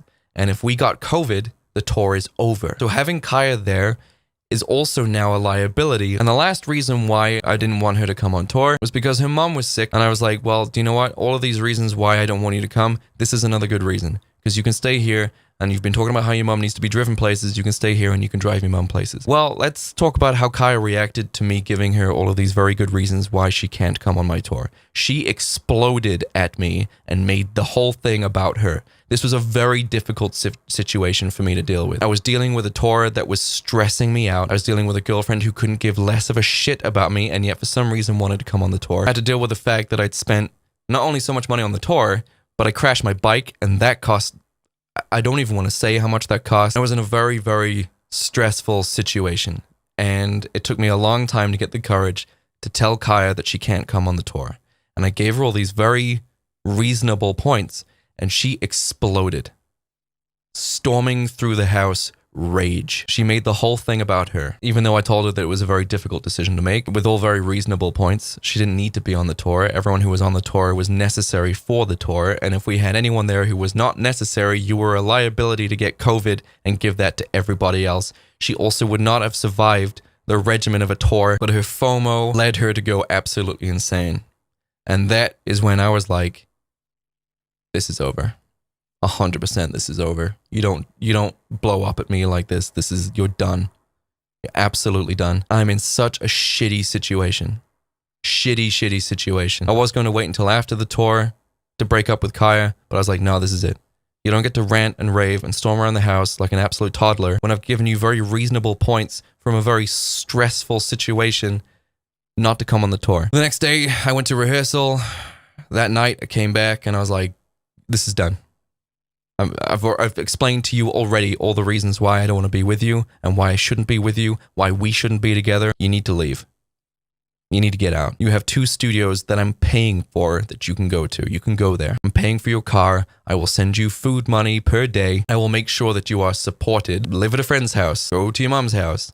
Just go somewhere that's not here, but you need to get out. That was the end of me and Kaya's relationship. It has a very significantly small amount to do with Kat, and that is 100% the truth. And this is something that Kaya can't seem to get her head around. She seems to think that despite 11 years of relationship, and a lot of you think this too, a lot of people believe this, she seemed to think, as well as you guys, that despite 11 years of a committed relationship, that I just suddenly, out of the blue, left Kaya for somebody else for no reason. That is not the case. I was forced out of that relationship. My self-respect was the reason why the relationship ended. I had a crush on Kat since the day I met her. Never messaged her about it, never followed up on it, never poked and prodded and tried to strike up a conversation. I put the crush to the back of my head and I committed to the relationship with Kaya. I did not start talking to Kat until, I think, a week, 10 days before the relationship actually ended, when I was so emotionally destroyed that I was living in a house with a stranger. And I was like, this relationship is over. And because Kat was going through something similar, we had a conversation back and forth. We revealed to each other that we had a crush on each other. She didn't steal me. I didn't steal her. There was no way any self-respecting man or any self-respecting person was going to be in a relationship like that any longer. I was staring my 30s in the face and I was like, I can't do this for another decade. I didn't waste my 20s. I never think that. But your 20s are for you to make mistakes. And I did. I should have ended the relationship with Kaya way, way sooner. But I was living in a new country. I had very, very little correspondence with my family. Kaya was all I knew over here. And that was when I was financially stable myself. I could have, paid for everything myself. There was a few years, I think between 2016 and 2018, I think it was 2 years where me and Kaya shared finances. That's also another reason why I realized that we need to break up. But we can't, because I can't pay rent on my own anymore. I mean, I would have gone and just gotten a normal job anyway. But I was like, no, if I stay in this relationship and this YouTube thing takes off, then maybe, it'll fix the relationship. And then whenever I got really big on YouTube, I decided to just throw money at the problem. You'd be surprised how many problems go away when you throw money at them. This problem did not go away. I gave the relationship every single chance it did not deserve. I should have ended the relationship way, way sooner. The only regret I have is that it should have ended sooner. Not October 3rd, when I did the first breakup and then caved. Before then, years before that, I should have broken up way sooner. Why didn't you let her stay with you until she found a place? Well, has anyone ever been through a breakup with someone they've been living with? Especially with someone who treats them like shit? Why would anyone live in that situation? The problem with the relationship is that we lived together. So ending the relationship and still living together wouldn't have really fixed the problem at all. In fact, it would have made living conditions unbearable. She would have been in a constant state of trying to get me back. I would be in a constant state of trying to avoid her making me cave. I would still be dealing with the mess. I would probably most likely be dealing with even more disrespect. And since she would have a warm bed here and a place to live and a shower and everything, she most likely would have never left. So there's a bunch of reasons, some of which I think are obvious. They think you used her name on the lease to get a nice big house, threw away all her furniture, and then kicked her out as a calculated move. Right, okay, so I think I used Kaya's name to get a lease. Well, here's the lease with my name on it. I don't know how putting Kaya's name on the lease would have got us a house, since I was the one who was earning the money. It's very easy to find out that Kaya was not uploading videos that year we got the house. So where would Kaya have gotten the money from to pay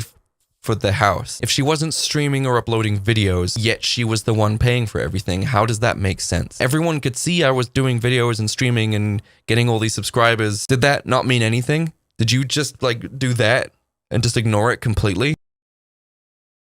I think you're abusive because of how she mentioned you would break her things and holes in them. I was a young man in my late teens, early 20s. I made Kaya very aware that I had an anger problem before the relationship started. I said, I have a problem with anger. She was like, that's okay. Got into the relationship. And of course, 19-year-old being thrust into the real world, having to, pay for a house, do a 9-to-5 job, paying bills, dealing with debt, that kind of thing. Very, very stressful time. Now, of course, this is like 2010 to like 2013. This is a very long time ago. Anger is perfectly valid. Never raised my fist to Kaya, ever, ever. I was frustrated. I was being beaten down by everything. I had no support network, no friends, no family to confide in. Kaya wasn't working. She wasn't ever getting a job. In fact, I think Kaya had like 2 jobs during the tenure of our relationship. One at Lush, one working at PayPal. Both of them, I think Lush lasted less than 2 weeks, and the job she did at PayPal lasted about a year. The rest of the time, I was the one doing the work, so I was extremely stressed out. And if I vented that anger by punching a door, I feel like that's completely valid if I'm not hitting anyone. Now, of course, you can make up your mind about that. You guys can decide whether or not that was aggressive behavior directed at Kaya, but to me, that was my way of venting my anger. I couldn't drive anywhere. I didn't have any friends to go and see. I didn't have any money to go out. I'd already explained and warned the girl I was going to get with, Kaya, that I had anger problems, and she said, oh, that's okay, that's fine. Do I regret venting my anger in that way? Absolutely, of course. I've already said I'm not some amazing, shining angel of justice here, of infinite patience. I know I fucked up. Everybody fucks up. By venting my anger in such an aggressive way, that's a fuck up. It's valid to feel angry. Most people are incredibly understanding of every other negative mental health problem. Like if you're depressed, or you're anxious, or any of those other softer negative emotions, right? Because they're not aggressive. It's easily approachable. It's like a sense of feeling sorry for someone. But for me, and my dad has it too, for me, I didn't get those emotions that regularly. I would always feel those emotions as frustrated anger. And of course, they're all coming from the same place as depression and anxiety. It's coming out as anger. But because the anger isn't the normalized way that people feel sad, I was demonized for it. I'm still being demonized for it. That's how I felt. That's how I dealt with it. Was it great? No. Have I since dealt with it? Absolutely. I haven't been angry this entire year. Despite watching people destroy my career, I've had to sit here and watch them do it, and I've not felt anger once. And check all the doors. In fact, I'm going to show you a quick clip right now. Here's all the doors, not a single hole in any of them. I think I punched a door once in the old house, maybe twice, in the 5 years we were there. I dealt with my anger problem very quickly. When I was about 25, which is about six years ago. Again, that's where Make It a Great Day came from. I dealt with my anger myself a long time ago. But of course, it tracks with Kaya that she would bring something up from way in the past or apply it to today's arguments in order to discredit me, and some people still do that as well. That was a long time ago, and I dealt with it. I'm not proud of it, but I dealt with it. Oh, by the way, I also let Kaya use my house while I was on tour. After the breakup, I let Kaya use my house. And this is where the hair in the bed bit came from. So I broke up with Kaya about a week before the tour, and she was out of the house for a week. Did Kat come over before the tour? Yes. But by that point, it was my bed. not me and Kaya's bed. Now, you can judge me for moving on so quickly, but if you guys already know by the story that I've told you today, I was ready to move on for years. I was desperate to move on, and I craved the affection that I should have been getting from Kaya, because I got no affection, no kisses, no hugs. We never slept together. There was no moments of like romance or appreciation for me for the last 4 years of the relationship. Though I did give her a pretty epic birthday, the Galgorm. That was pretty awesome. Don't know why I did that. But me and Kat gave each other the affection that we so desperately craved, that we needed. And yeah, Kat did come over without going into details. And then when I said that Kaya could use my house while I was on tour, she found one of Kat's hairs in the bed. And then that's when Kaya shifted the blame from herself to Kat and believed that Kat was the reason why the relationship ended, therefore completely avoiding all responsibility for the relationship ending, which is deeply frustrating, because I really needed Kaya to understand that the relationship ended because of her. Because it did. After 11 years of relationship, I can't just be so frivolously stolen by a girl I've never spoken to. And this is something I thought people were going to figure out themselves, but no, you didn't. None of you gave me the benefit of the doubt here. But then again, I never gave you guys a reason to believe there was a doubt to be given. I thought maybe you guys were just going to put 2 and 2 together and be like, well, you know, no one would just randomly do this after an 11-year relationship. But I was sorely incorrect. So yeah, that's when Kaya found a hair in my bed, because it was my bed that I paid for. I bought that bed. Here's the transaction for that. I bought that myself. It's my bed. So it wasn't some sordid affair or anything like that. It was a deep need for affection. Do I understand that it was not nice for Kaya to find a random woman's hair in my bed? Yes, I get that. I do. Though wasn't entirely off-putting and destroying enough for her to leave my house. She stayed the entire time. That was like day 1 of the tour, man. That was nuts. Oh, God. And then Kaya doxed me, tried to incite violence, which never happened, thankfully, for everyone involved. She began telling lies and making things up, which I called her about, and she apologized on the phone for doing it, so she acknowledges that she did it. But yeah, Kaya was very upset that she found Kat's hair in my bed, in a house that I didn't have to let her stay in. And again, she wasn't so upset that she left the house. She continued to stay there the entire 10 days that I was away, and left it in an absolute state when I got back. I got back from a tour. I was very, very sick, very, very tired. I get in through the door and the house is an absolute mess. And I said, did you do this on purpose? And she said, no, I just didn't have enough time to clean it. Which you'd think I'd have reason to not believe that. It's like, oh, but no, that's very typical of Kaya to leave everything to the last second to try and get everything done. So even though she had 10 days in the house, she probably left the cleaning to the last hour and was like, oh, well, I don't have time. I should probably leave. See what else is here. You cheated on Kaya for an undetermined amount of time, upwards of a year. I don't know where that came from. Where did that come from? It was not a year. It was a week that I was talking to Kat. Maybe 10 days, max. And I had no intention of juggling 2 relationships and keeping one secret from the other. They take issue with you and Kat going to places you went with Kaya as a way to try to hurt her somehow. Now, you can look at this one either way, and even I can acknowledge that why people would take that as me trying to rub things in Kaya's face. And ultimately, looking back on it, yeah, I guess it is kind of a shitty move. I can acknowledge that, but I also need you guys to know exactly how I think about Barcelona.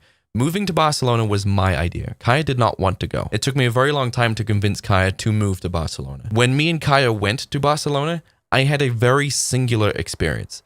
She was happy there, but I had the experience of being in Barcelona myself.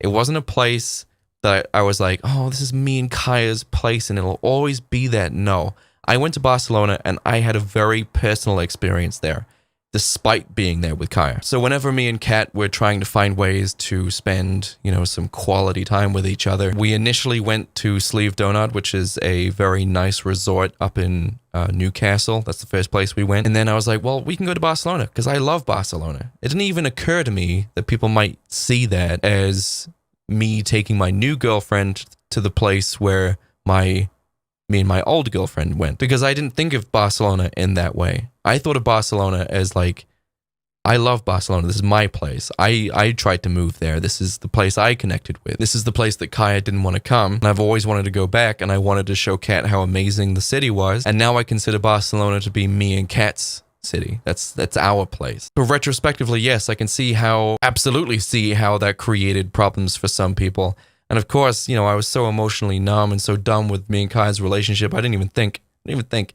So for that, I apologize. In fact, I even apologize to Kaya for that. I am sorry. I probably should have waited a little bit longer. Saying that, though, me and Kaya hadn't been to Barcelona in 3 years. I think we'd only gone twice before. So again, that's one of the reasons why I didn't really see it at all as a place that me and Kaya connected with, where me and her connected in Barcelona. No, it was a personal experience. We hadn't been in several years. I really wanted to go, and I had a new girlfriend, and so I took her, and we had a fantastic time. And now I consider it our city for the first time. So I sincerely apologize for her fans and my fans, like our shared fans who saw that and saw that as a slight. I also sincerely apologize to Kaya for doing that as well. I'm sorry for that. I probably should have waited a little bit longer. There is no common correct thought on how your finances work throughout the relationship. Kaya's given way more credit than she deserves, and nobody knows about her shopping addiction. So I've already gone into our finances here. I could go further back between 2016, 2018, when me and Kaya were really sharing finances, because this is the way it worked, right? So go into finances here. So I moved over in 2010. I was 19. I got a 9-to-5 job. I lasted 7 months, and I was literally pulling my hair out from the stress. So then I was unemployed for about a year.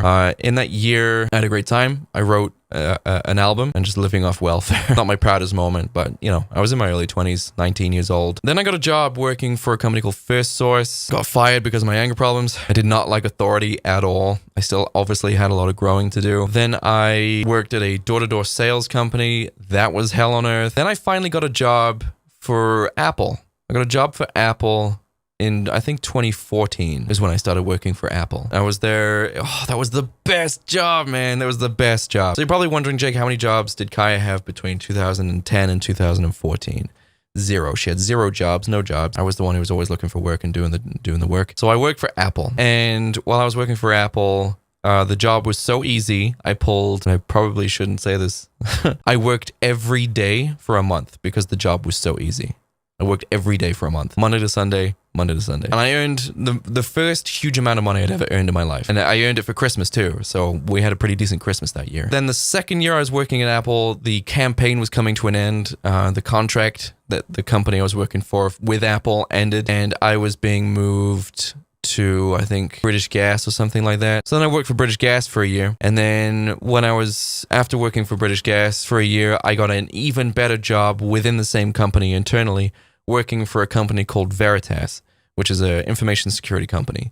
And I worked for Veritas for 4 years. I think I fully quit though in like 2017. I was part-time for a while, and that was when I was working the South African phone lines. So I was calling up companies and businesses in South Africa, and actually North Africa too, like all of Africa. I was working all of Africa, including Madagascar, which is pretty cool. They speak French there. And within Concentrix, they had a bunch of campaigns, and I would switch between all the campaigns. Sorry, the camera died. I'm sorry if the energy is slightly different. While I was working there, I managed to get Kaya a job at PayPal or British Gas, one of them. I got Kaya a job there, and I think she worked there for a year, maybe 2, and it was way too stressful for her, and she's tried to gaslight me into saying that this never happened, but I very clearly remember this happening because I couldn't believe it was happening. But we finally had a 2-income household, and we were doing pretty well. Kaya's channel was still demonetized. I don't even think she was uploading to it or anything like that. But so she was doing a job. She was working at PayPal and also British Gas, and I think it was only like a year and a half. Can't fully remember. But it was getting to her, and she was in tears every single night. And I'm like, welcome to the real world. You think I don't want to come home crying every single night, but I have to hold it together, and I have to clean the house and go to work the next day. But at the time, I was far more sympathetic, and I was like, cool, two income household, this is great, we can actually go places now.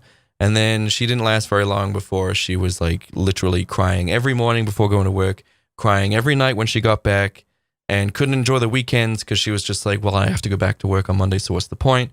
It's like I'm spending all day working for money that I can't spend because I don't have time to spend it. And I'm like, yes, that's how this works. That's why they give you holiday time off. So I remember standing in the doorway when she was crying her eyes out, and I looked at the floor, and I was like, I can't believe this is happening. And I looked at her, and I says, well, why didn't you just quit then? And I'll just bring all the money in. And then I insisted that she do that, and then we went back to the status quo.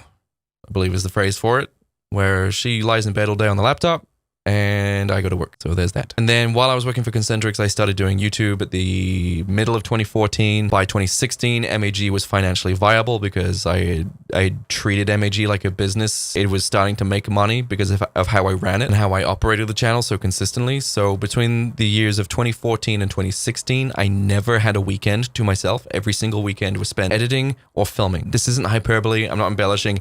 Every weekend between 2014 and 2016 was spent doing MAG. And if you don't believe me, you can have a look at the upload schedule. I guess you can't now because I had to take it down because, surprise, surprise, trolls were taking so many things out of context in order to perpetuate a narrative that they were trying to create. And this perpetuation of a narrative that they want to exist is one of the reasons why Kaya has been doing all the things that she's been doing and getting away with it. Like the donation goals for a vlog to go to London. It's the most recent one that I saw. And I was kind of like, is no one going to point this out? It's not my place to point it out. But is no one going to point this out? I've been held under a microscope, judged so harshly, so cruelly, so closely. And Kaya can do this. Nothing. But this is where people are starting to see the kind of stuff that I had to deal with. She does a donation goal so you guys pay for her trip to London so she can vlog and party and drink a lot and have a really good time. A few days after she does the donation goal, she goes to the Galgorm Spa Resort, which costs per night about as much as it costs to go to London to vlog and have a good time. So doesn't meet the donation goal because obviously we're living in a cost of living crisis here. No one has any money, and then goes to London anyway and doesn't vlog anything. So the money that she did raise, it's not. She didn't vlog. Could you imagine if I did that, everyone? It was the Galgorm visit for me. I was just like, why did you do that? Because the Galgorm is very, very, very expensive to stay per night. It's very expensive. It's why I only go like a night at a time. Because it's all you need, really. So she was asking for money so that she could go to London. So you guys pay for her to go partying. And she promised she was going to vlog. And then while she's trying to get the money together to go to London from you guys, she goes to a resort spa that costs that amount. I mean, it makes sense to me to just not go to the Galgorm Spa Resort, save the money, and then go on your own dime instead of asking for money. And I'm just like, all the time, I'm just like, could you imagine if I did a stream where I had a donation goal so you guys could pay for me to go on holiday somewhere? I just stream. I'm the worst streamer ever. If you look at any Twitch streamer, any YouTube streamer, they're always just like, there's a sub goal, usually a sub goal, sometimes a donation goal, but everyone's always like, pushing for subscribers. Everyone's always been like, once we hit this sub goal or this membership goal, then we'll, more emotes. I don't do that because I know how harshly I get judged. So I just stream. You can become a member if you want, and I will tell you the benefits of being a member, but I just stream. If you guys want to donate and be members of the channel, that is up to you. I will never ask you to do it. But people, and I've been told that people are starting to see that, oh, so this is what Kaya's like. They think you were unsupportive of the ADHD diagnosis while she was supportive of my anger issues. They have no idea how much you tried to make the relationship work, that you broke up with her out of nowhere. Right. So the ADHD thing, that I had to keep my mouth shut about that. Kaya, and I've always said this, Kaya is like a magic pill kind of person. So she won't try and work through anything herself. She won't try and muster the willpower or change the way she thinks because she thinks the way that she thinks is fine. Even though there's a clear problem, she thinks the problem is caused by something else. She won't take responsibility for things. And you'll notice this in her behavior. Once I've pointed it out, you'll be like, oh yeah, she doesn't.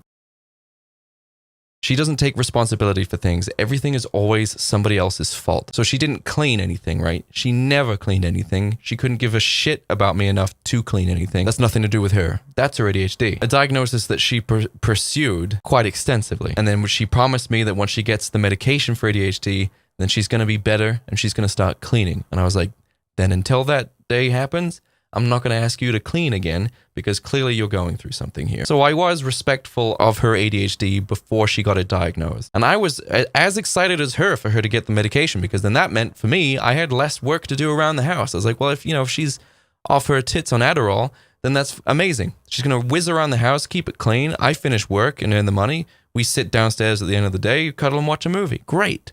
Did that happen? No. She got her medication. She took it for a bit. It didn't work. And then she tried a different medication. That didn't work either.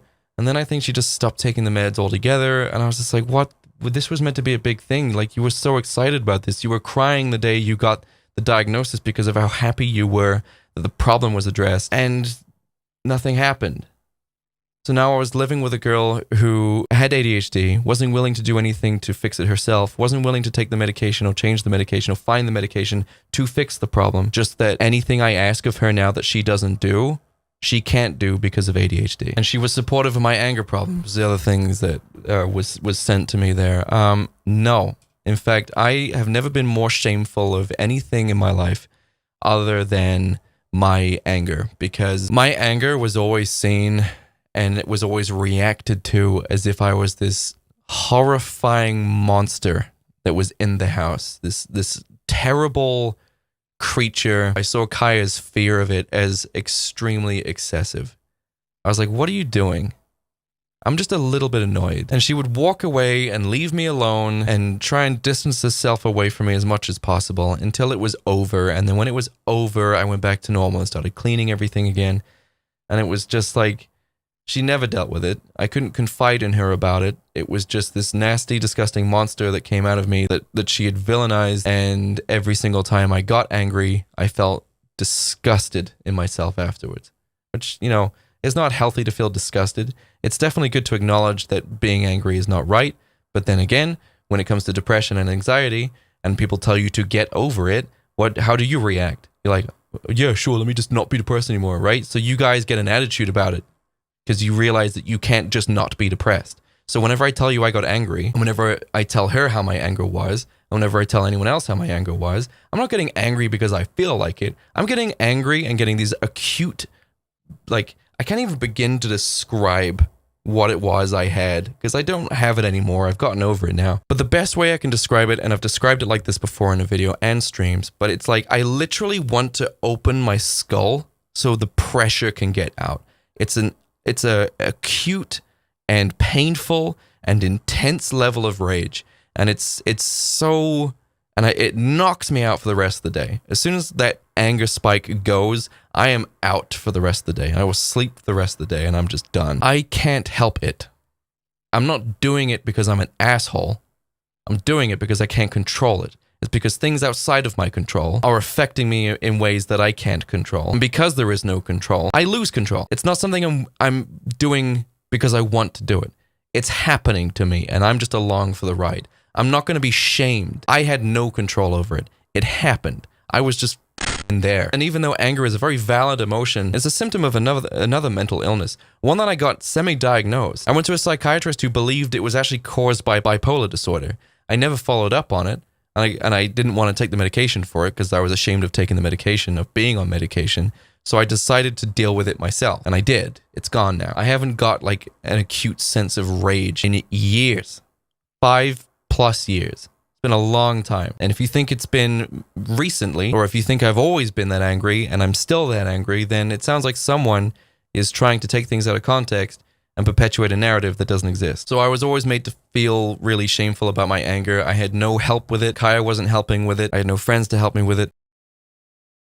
So if there's anything else I want to add or finalize this video with, it's that after the breakup, I was extremely supportive of Kaya. Very supportive. In fact, if you want to see some of my comments that I left here, I'm just going to put some up here while I'm talking to you guys. So here's some of the things, some of the conversations me and Kaya had over the 6-8 months that she was living in my studios. So you're probably thinking like, hey Jake, why did you kick Kaya out to live in the studios for all that time?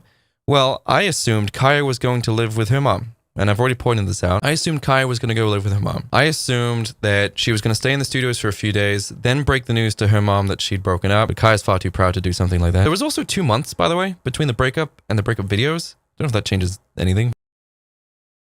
Between the video that me and her both made about the breakup and the initial breakup itself, it was 2 months. And the reason why I'm happy in my video is because it's been 2 months. And on top of that, I was no longer in a relationship with someone who was using me and treating me like shit. So I apologize for being enthusiastic about ending a toxic relationship. And if Kaya had given me any indication that she was going to play it this hard in her video, then I would have changed my video, wouldn't I? But I always assumed that Kaya was just going to move in with her mother, because her mom, as I've stated at the beginning of the video, lives alone in a 4-bedroom apartment. And I know she's tried to say that there's no space, but I once saw Kaya's mom empty an entire room that had nothing but crap in it for a dinner party. She's also got a decently sized living room. Could put an inflatable mattress in there. There's a lot that could have happened that didn't. A lot that could have happened that didn't, that no one questioned. Kaya also had friends that she would talk about a lot. No one put her up for a week here and there. No one got a spare room. In fact, I know a couple of my friends that have a spare room that we've stayed in a few times. She didn't stay there either. Now, I do have my speculations as to why she chose to stay in the studios, because she definitely chose to stay in the studios. She was not homeless. Kaya was never homeless. I saw people who were actually homeless associating with Kaya, and I'm like, no, she's pretty good right now. Her mother lives 15 minutes away from where she was staying in the studios. 15 minutes. She always had access to hot water, washing machine, all that kind of stuff. Daily. She also had I think she had her own key for her mom's place too. She could have just gone in and out whenever she felt like it. Or at least she could have gotten a key. Kaya was never homeless. She had a lot of options. Her father also lived in Barcelona, who also had a spare key. Kaya's an Irish citizen. She could live in Barcelona without a visa. As a citizen, she could have gone to Barcelona at any time, lived in the sun in her dad's spare room, which is always empty. She had so many options, and I thought she was going to take one of them or all of them. When she chose to stay in the studios, I had a suspicion. I knew what she was doing. One of them was potentially pity. Sitting in the coldest studio that you have out of the two was definitely a nice touch. That's not the studio she was staying in. She was staying in my gaming studio, which was not only insulated, but also had 3 space heaters, a pull-out sofa bed, 65-inch TV, gaming consoles, her streaming PCs were in there, the internet was all set up, she could have streamed at any time. She had my Panasonic camera, she has my Canon camera, showed her how to use them, she didn't use them. Why she chose to stay there was most likely something to do with pride,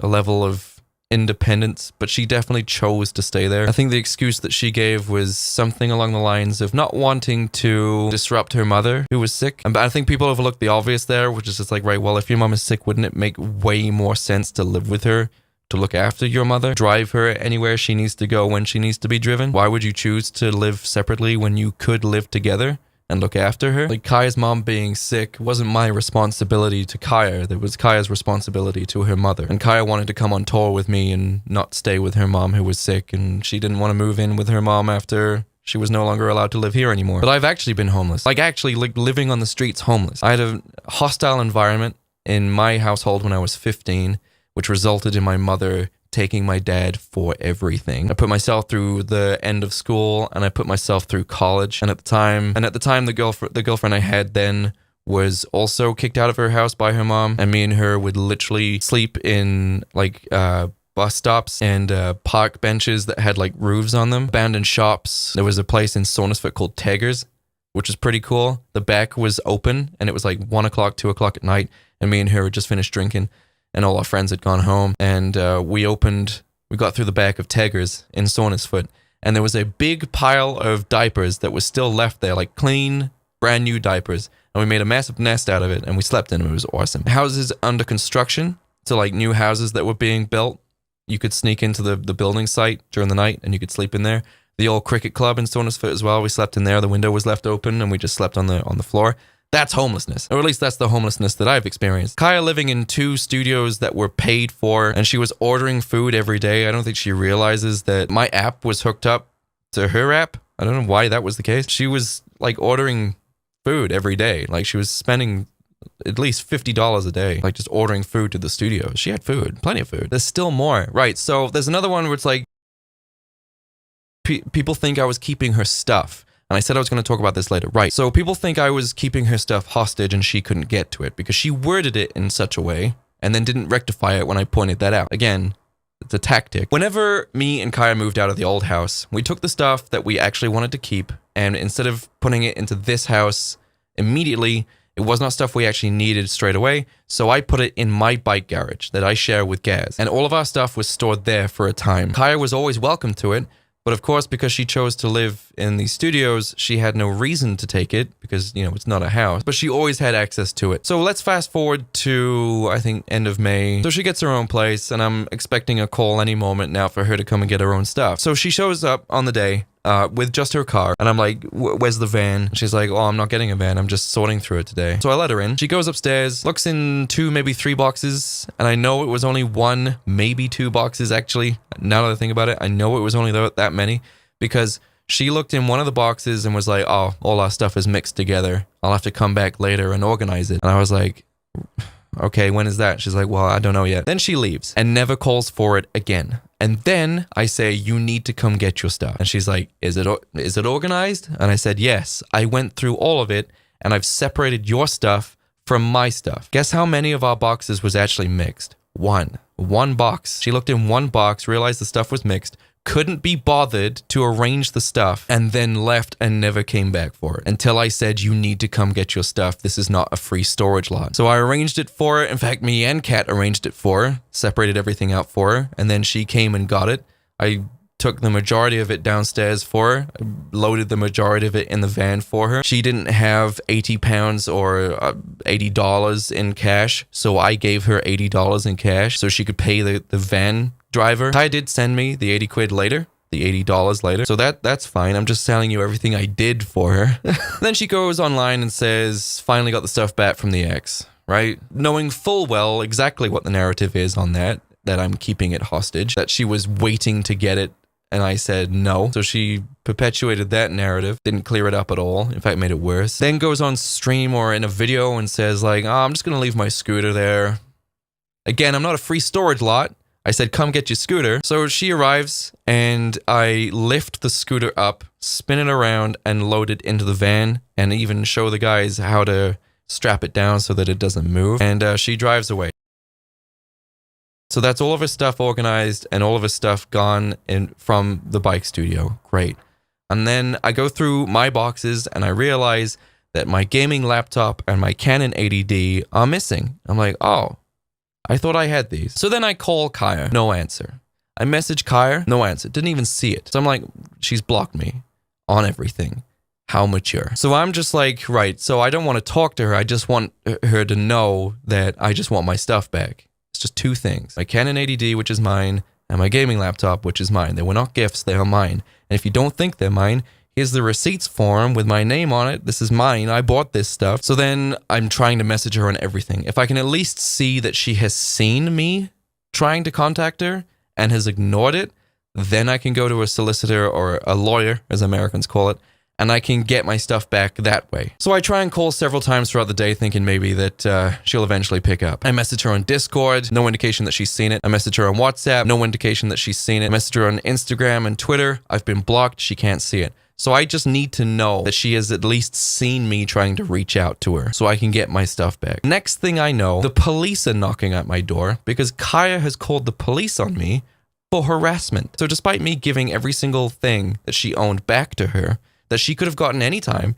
that I even organized myself and took time out of my day to arrange for her so that it was easy for her to do, and even gave her scooter back, which I bought and I could have sold that any time to get the $2,500 back on it. I now had the police called on me for daring to ask for 2 of my items back. And on their way out, they said, Kaya thinks they're hers now and don't talk about her online.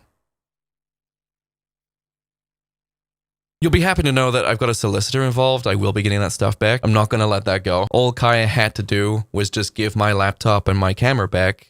But because she has this weird possessiveness thing, she thinks they're hers now and called the police, and now we're going to have to get a solicitor involved. She could just give them back and this wouldn't be a problem. But now we're going to have to go through solicitors. If you're wondering why I decided to say all this now, is because Kaya's behavior, her constant snide, vindictive, conniving, backhanded comments, her baiting and stoking of rumors in order to trash my career, I put up with it for a year. And the reason why I didn't talk about it, and I'm finally going to say this now, the reason why I did not talk about this to begin with is because, and here's a message about it, is because Kaya was going to be on her own for the first time. She was going to have to be getting a job. She was going to have to be paying her own bills, finding a place, doing everything an adult has to do for the first time. And the last thing she needed was me going online and pointing out all the reasons why she's a terrible person. How she abuses money, how she uses people, how I felt used, and that's why I ended the relationship. She needed your support. That's what she needed. And I was not going to be that asshole who not only broke up with her and took the support I was giving her away.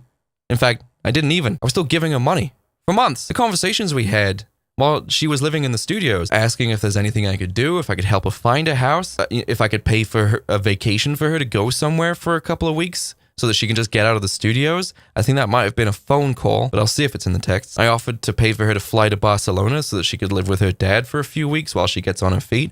Refused it all. I did everything I could for her before the relationship. I did everything I could for her after the relationship, and none of it was ever enough. I was never enough. I was never going to be enough. And I needed you guys to help her out. So when she went online and she was crying in her video, even though she'd been living there for 2 months, created some nasty rumors about me that she had absolutely no interest in putting a stop to, even though she very easily could have been like, no, that's not what's really happening here. Not only did she want your support, which is fine, she wanted your support, and I wanted you guys to support her as well. I wanted you guys to support her, because if I wasn't going to be able to support her forever, and she has no skills, she has no qualifications.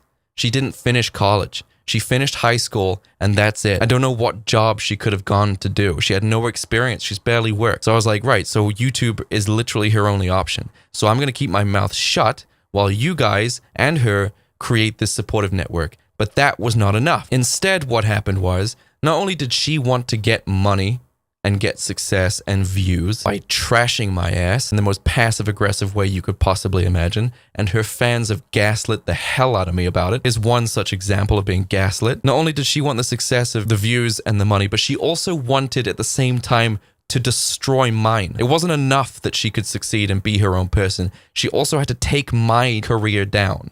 It was not enough. And if you know Kaya the way I know her, that tracks pretty well, because she is the most vengeful person I've ever met. Ever met. She does not ever let anything go, ever. And again, this plays into the whole, nothing's ever her fault.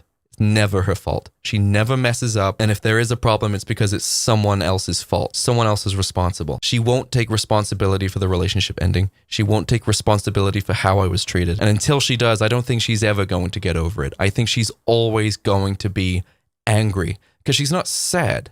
She's angry at me, and probably will be forever. So I just wanted to make this video because I'm done. It's been a year. I'm done. Kaya and a lot of people took me saying I will never ever talk about the relationship and the breakup. You guys took that vow of silence, Kaya included, as an opportunity to say whatever the hell you wanted without any consequences.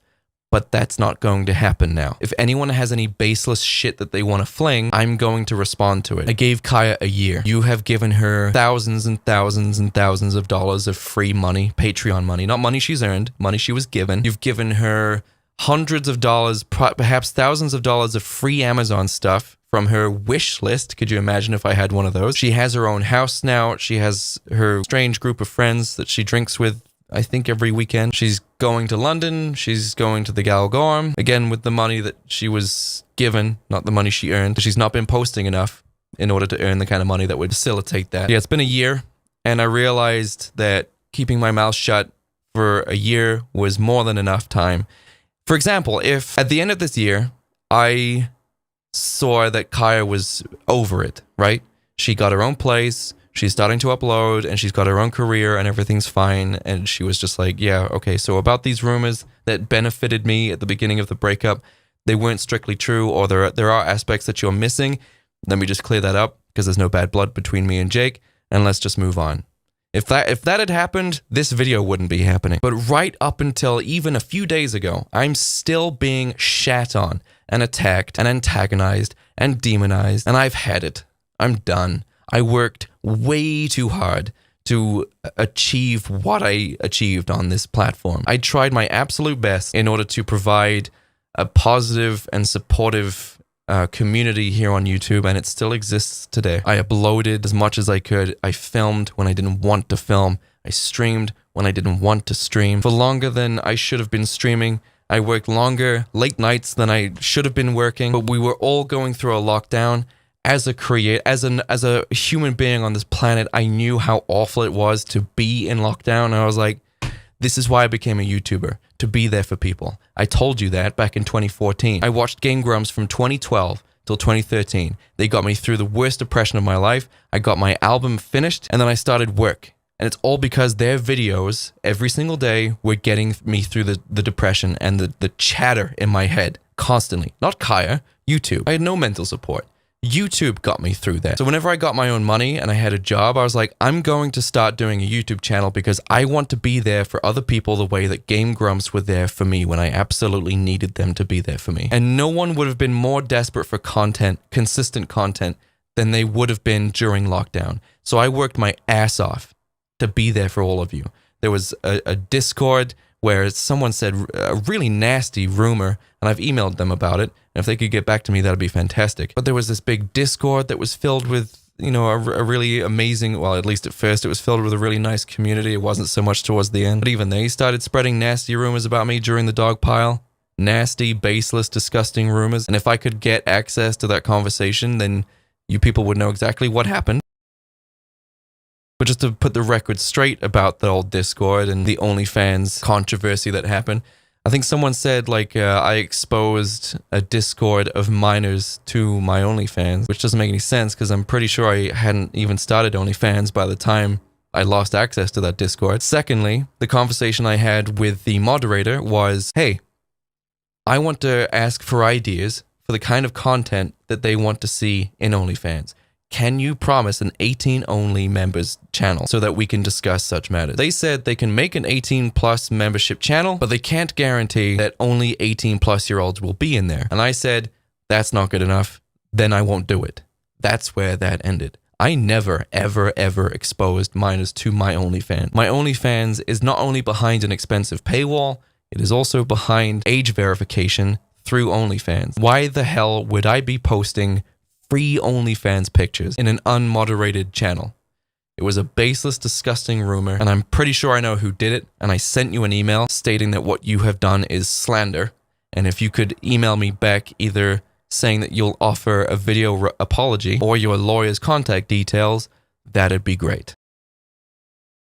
So that's it. 2023, it's a fresh start for me. That's one of the reasons why I wanted to make this video. I wanted to come clean so that you guys could make your own minds up given the facts. And before people think I'm being nasty or mean or anything like that, I've had to put up with abuse that's been cultivated and antagonized by Kaya for a year. And let's not even get started on her mother. Some of the nasty things that she has bullied, the bullying that she's been doing on Facebook about me is going to get an injunction. Like I said, I've contacted my solicitor. This is going to end. But between Kaya and her mother, I've been doxxed. I've been lied about. I've had rumors started about me. I've had false narratives fabricated. I've even had violence incited against me. Yes, that happened. Thankfully, nothing came of it, but they tried. And it's all because a man had some self-respect and wanted to end a really shitty relationship where he was being used for money. And one thing that I said I was going to say at the beginning of the video, and I've just realized I never said, I tried to explain to Kaya that after the breakup, that the relationship was so shit, I had to end it. She didn't realize it was that shit. To the point where she said, well, it was shit for me too, but I didn't end a relationship. Can anyone see the glaring issue here? Right.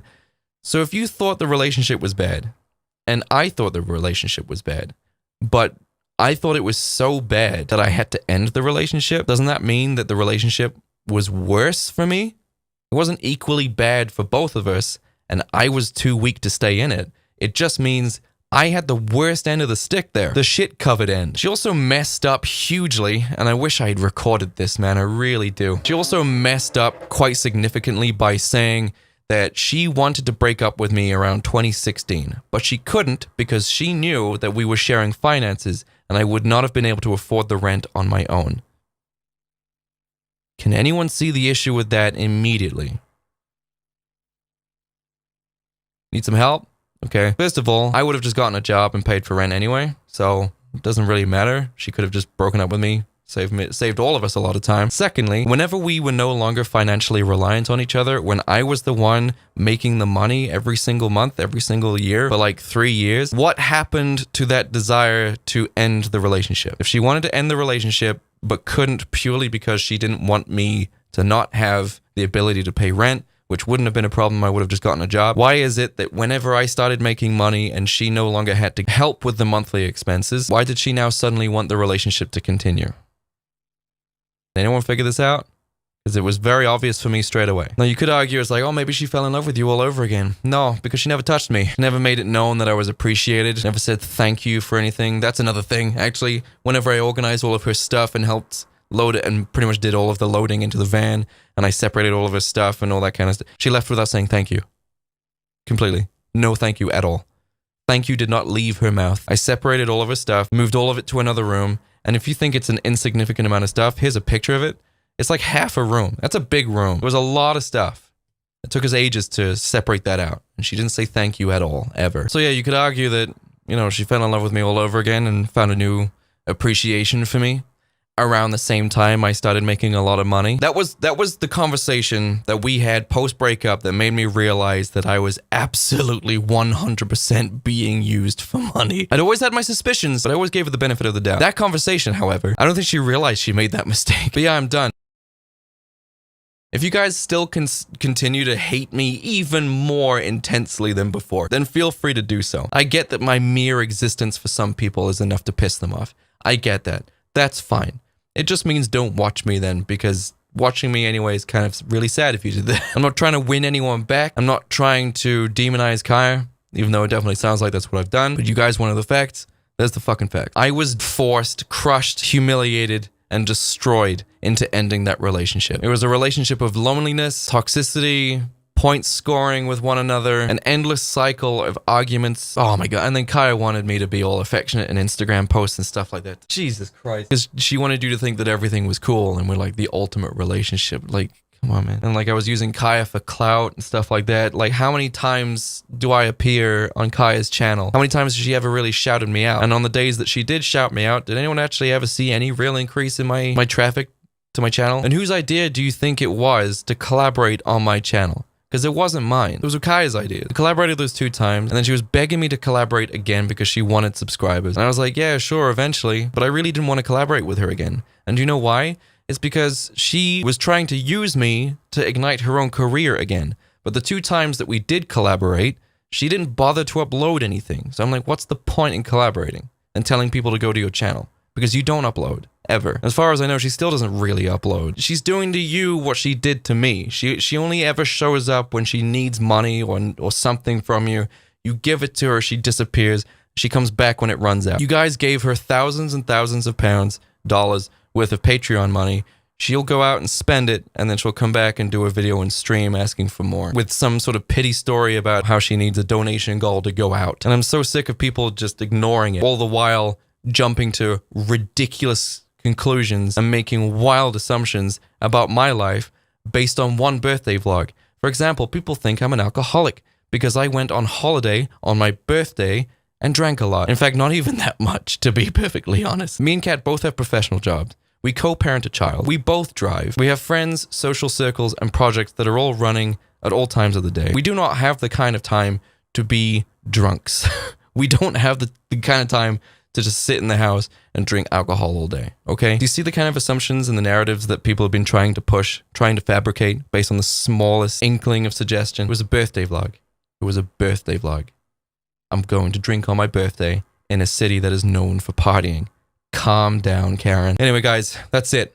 2023, Jake Munro is going to be releasing Munro as a solo project again. So all of the Munro stuff that's going to come out from January onwards is going to be Jake Munro only written stuff. Connor left a few months ago because he's too busy and he's working on a bunch of his own stuff, which is fine. He's very busy and he told me what he's doing. And all the best of luck to Connor. Seriously. Working with him has been fantastic and I'll never forget the experience, and I sincerely hope he continues to make music because he's a very talented electronic artist. I will be releasing a short EP that features the final songs that me and Connor worked on collaboratively for Munro. Only one of them will have a music video and they will be released before the end of the year. I'm currently working on them now. It's why my videos have been light recently because I'm a producer. But despite the amazing experience of writing collaboratively for Munro, which is nothing I've ever done before, I am excited to go back to writing solo again. I finally put in the time to do electronic music. I figured out how to do that, so I can't wait for the new Munro stuff to come out. Next year is also going to be the introduction of my VTubing career, which will be featured on this channel, potentially, unless it does terribly, in which case I'm going to be doing it on a different channel, which isn't Shadowband. I'm going to be VTubing. I'm going to be doing VR chat stuff. I'm going to be doing all sorts of really awesome, amazing content. And there's a few close fans / friends that have been talking about it too. And they are hyped as hell. And if you're a part of the Patreon, you will be getting access to this content sooner since I'm recording all of my VTubing content in December and will be uploading it in December to be released in January. It's going to be scheduled a month in advance, weeks of it. And it's all going to be uploaded to Patreon first, so you can see it there first. It's not there yet. I will tell you when it's up if you're interested in seeing it. So there will be VTubing stuff, like VR chat stuff. There will be real life stuff. There's going to be loads of content. I'm going to be streaming from VR. I'm going to be streaming from here. I'm also going to be releasing Munro singles monthly next year. January, February, March, April, you name it. Every month is going to be a new Munro single. I already have 4 months written in advance. I have so much content that I'm going to get into, and I don't want it to be wasted or ignored because people still believe a false narrative about me. I don't want you guys to see this new content. I just blew my nose, I'm sorry. I don't want you guys to see this new content coming from me and feeling like you can't watch it because I'm a toxic, problematic piece of shit YouTuber who deserves to rot in hell with the rest of the cancelled male YouTubers. People compared me to groomers, for fuck's sake. The places that some of these trolls were willing to go in order to demonize me were disgusting. I got out of a shitty, toxic relationship.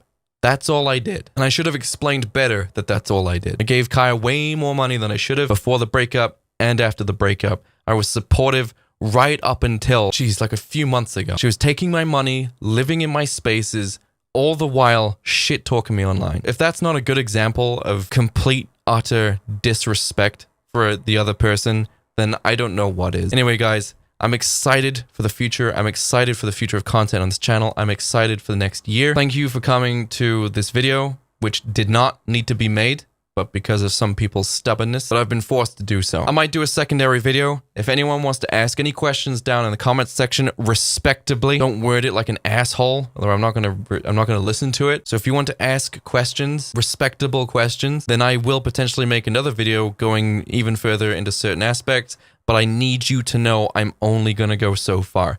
This channel is not about me and my relationships. So I had a great day today because I made it a great day. I got this massive weight off my chest. I finally have some sense of closure, relief. Again, more relief. It's a difficult journey, but eventually you have to do the difficult thing in order to get what you need in life. If it's a shit relationship, you're going to have to get out of it. No one is going to get you out of that shit relationship. You have to do it. And if parasites are eating your career alive online, then you're going to have to make the difficult video addressing all of the shit that they've misinterpreted on purpose. It's going to be difficult, but you have to do it. Nothing worth having in this world comes easy. And with that, I leave you for the week. Goodbye, everyone.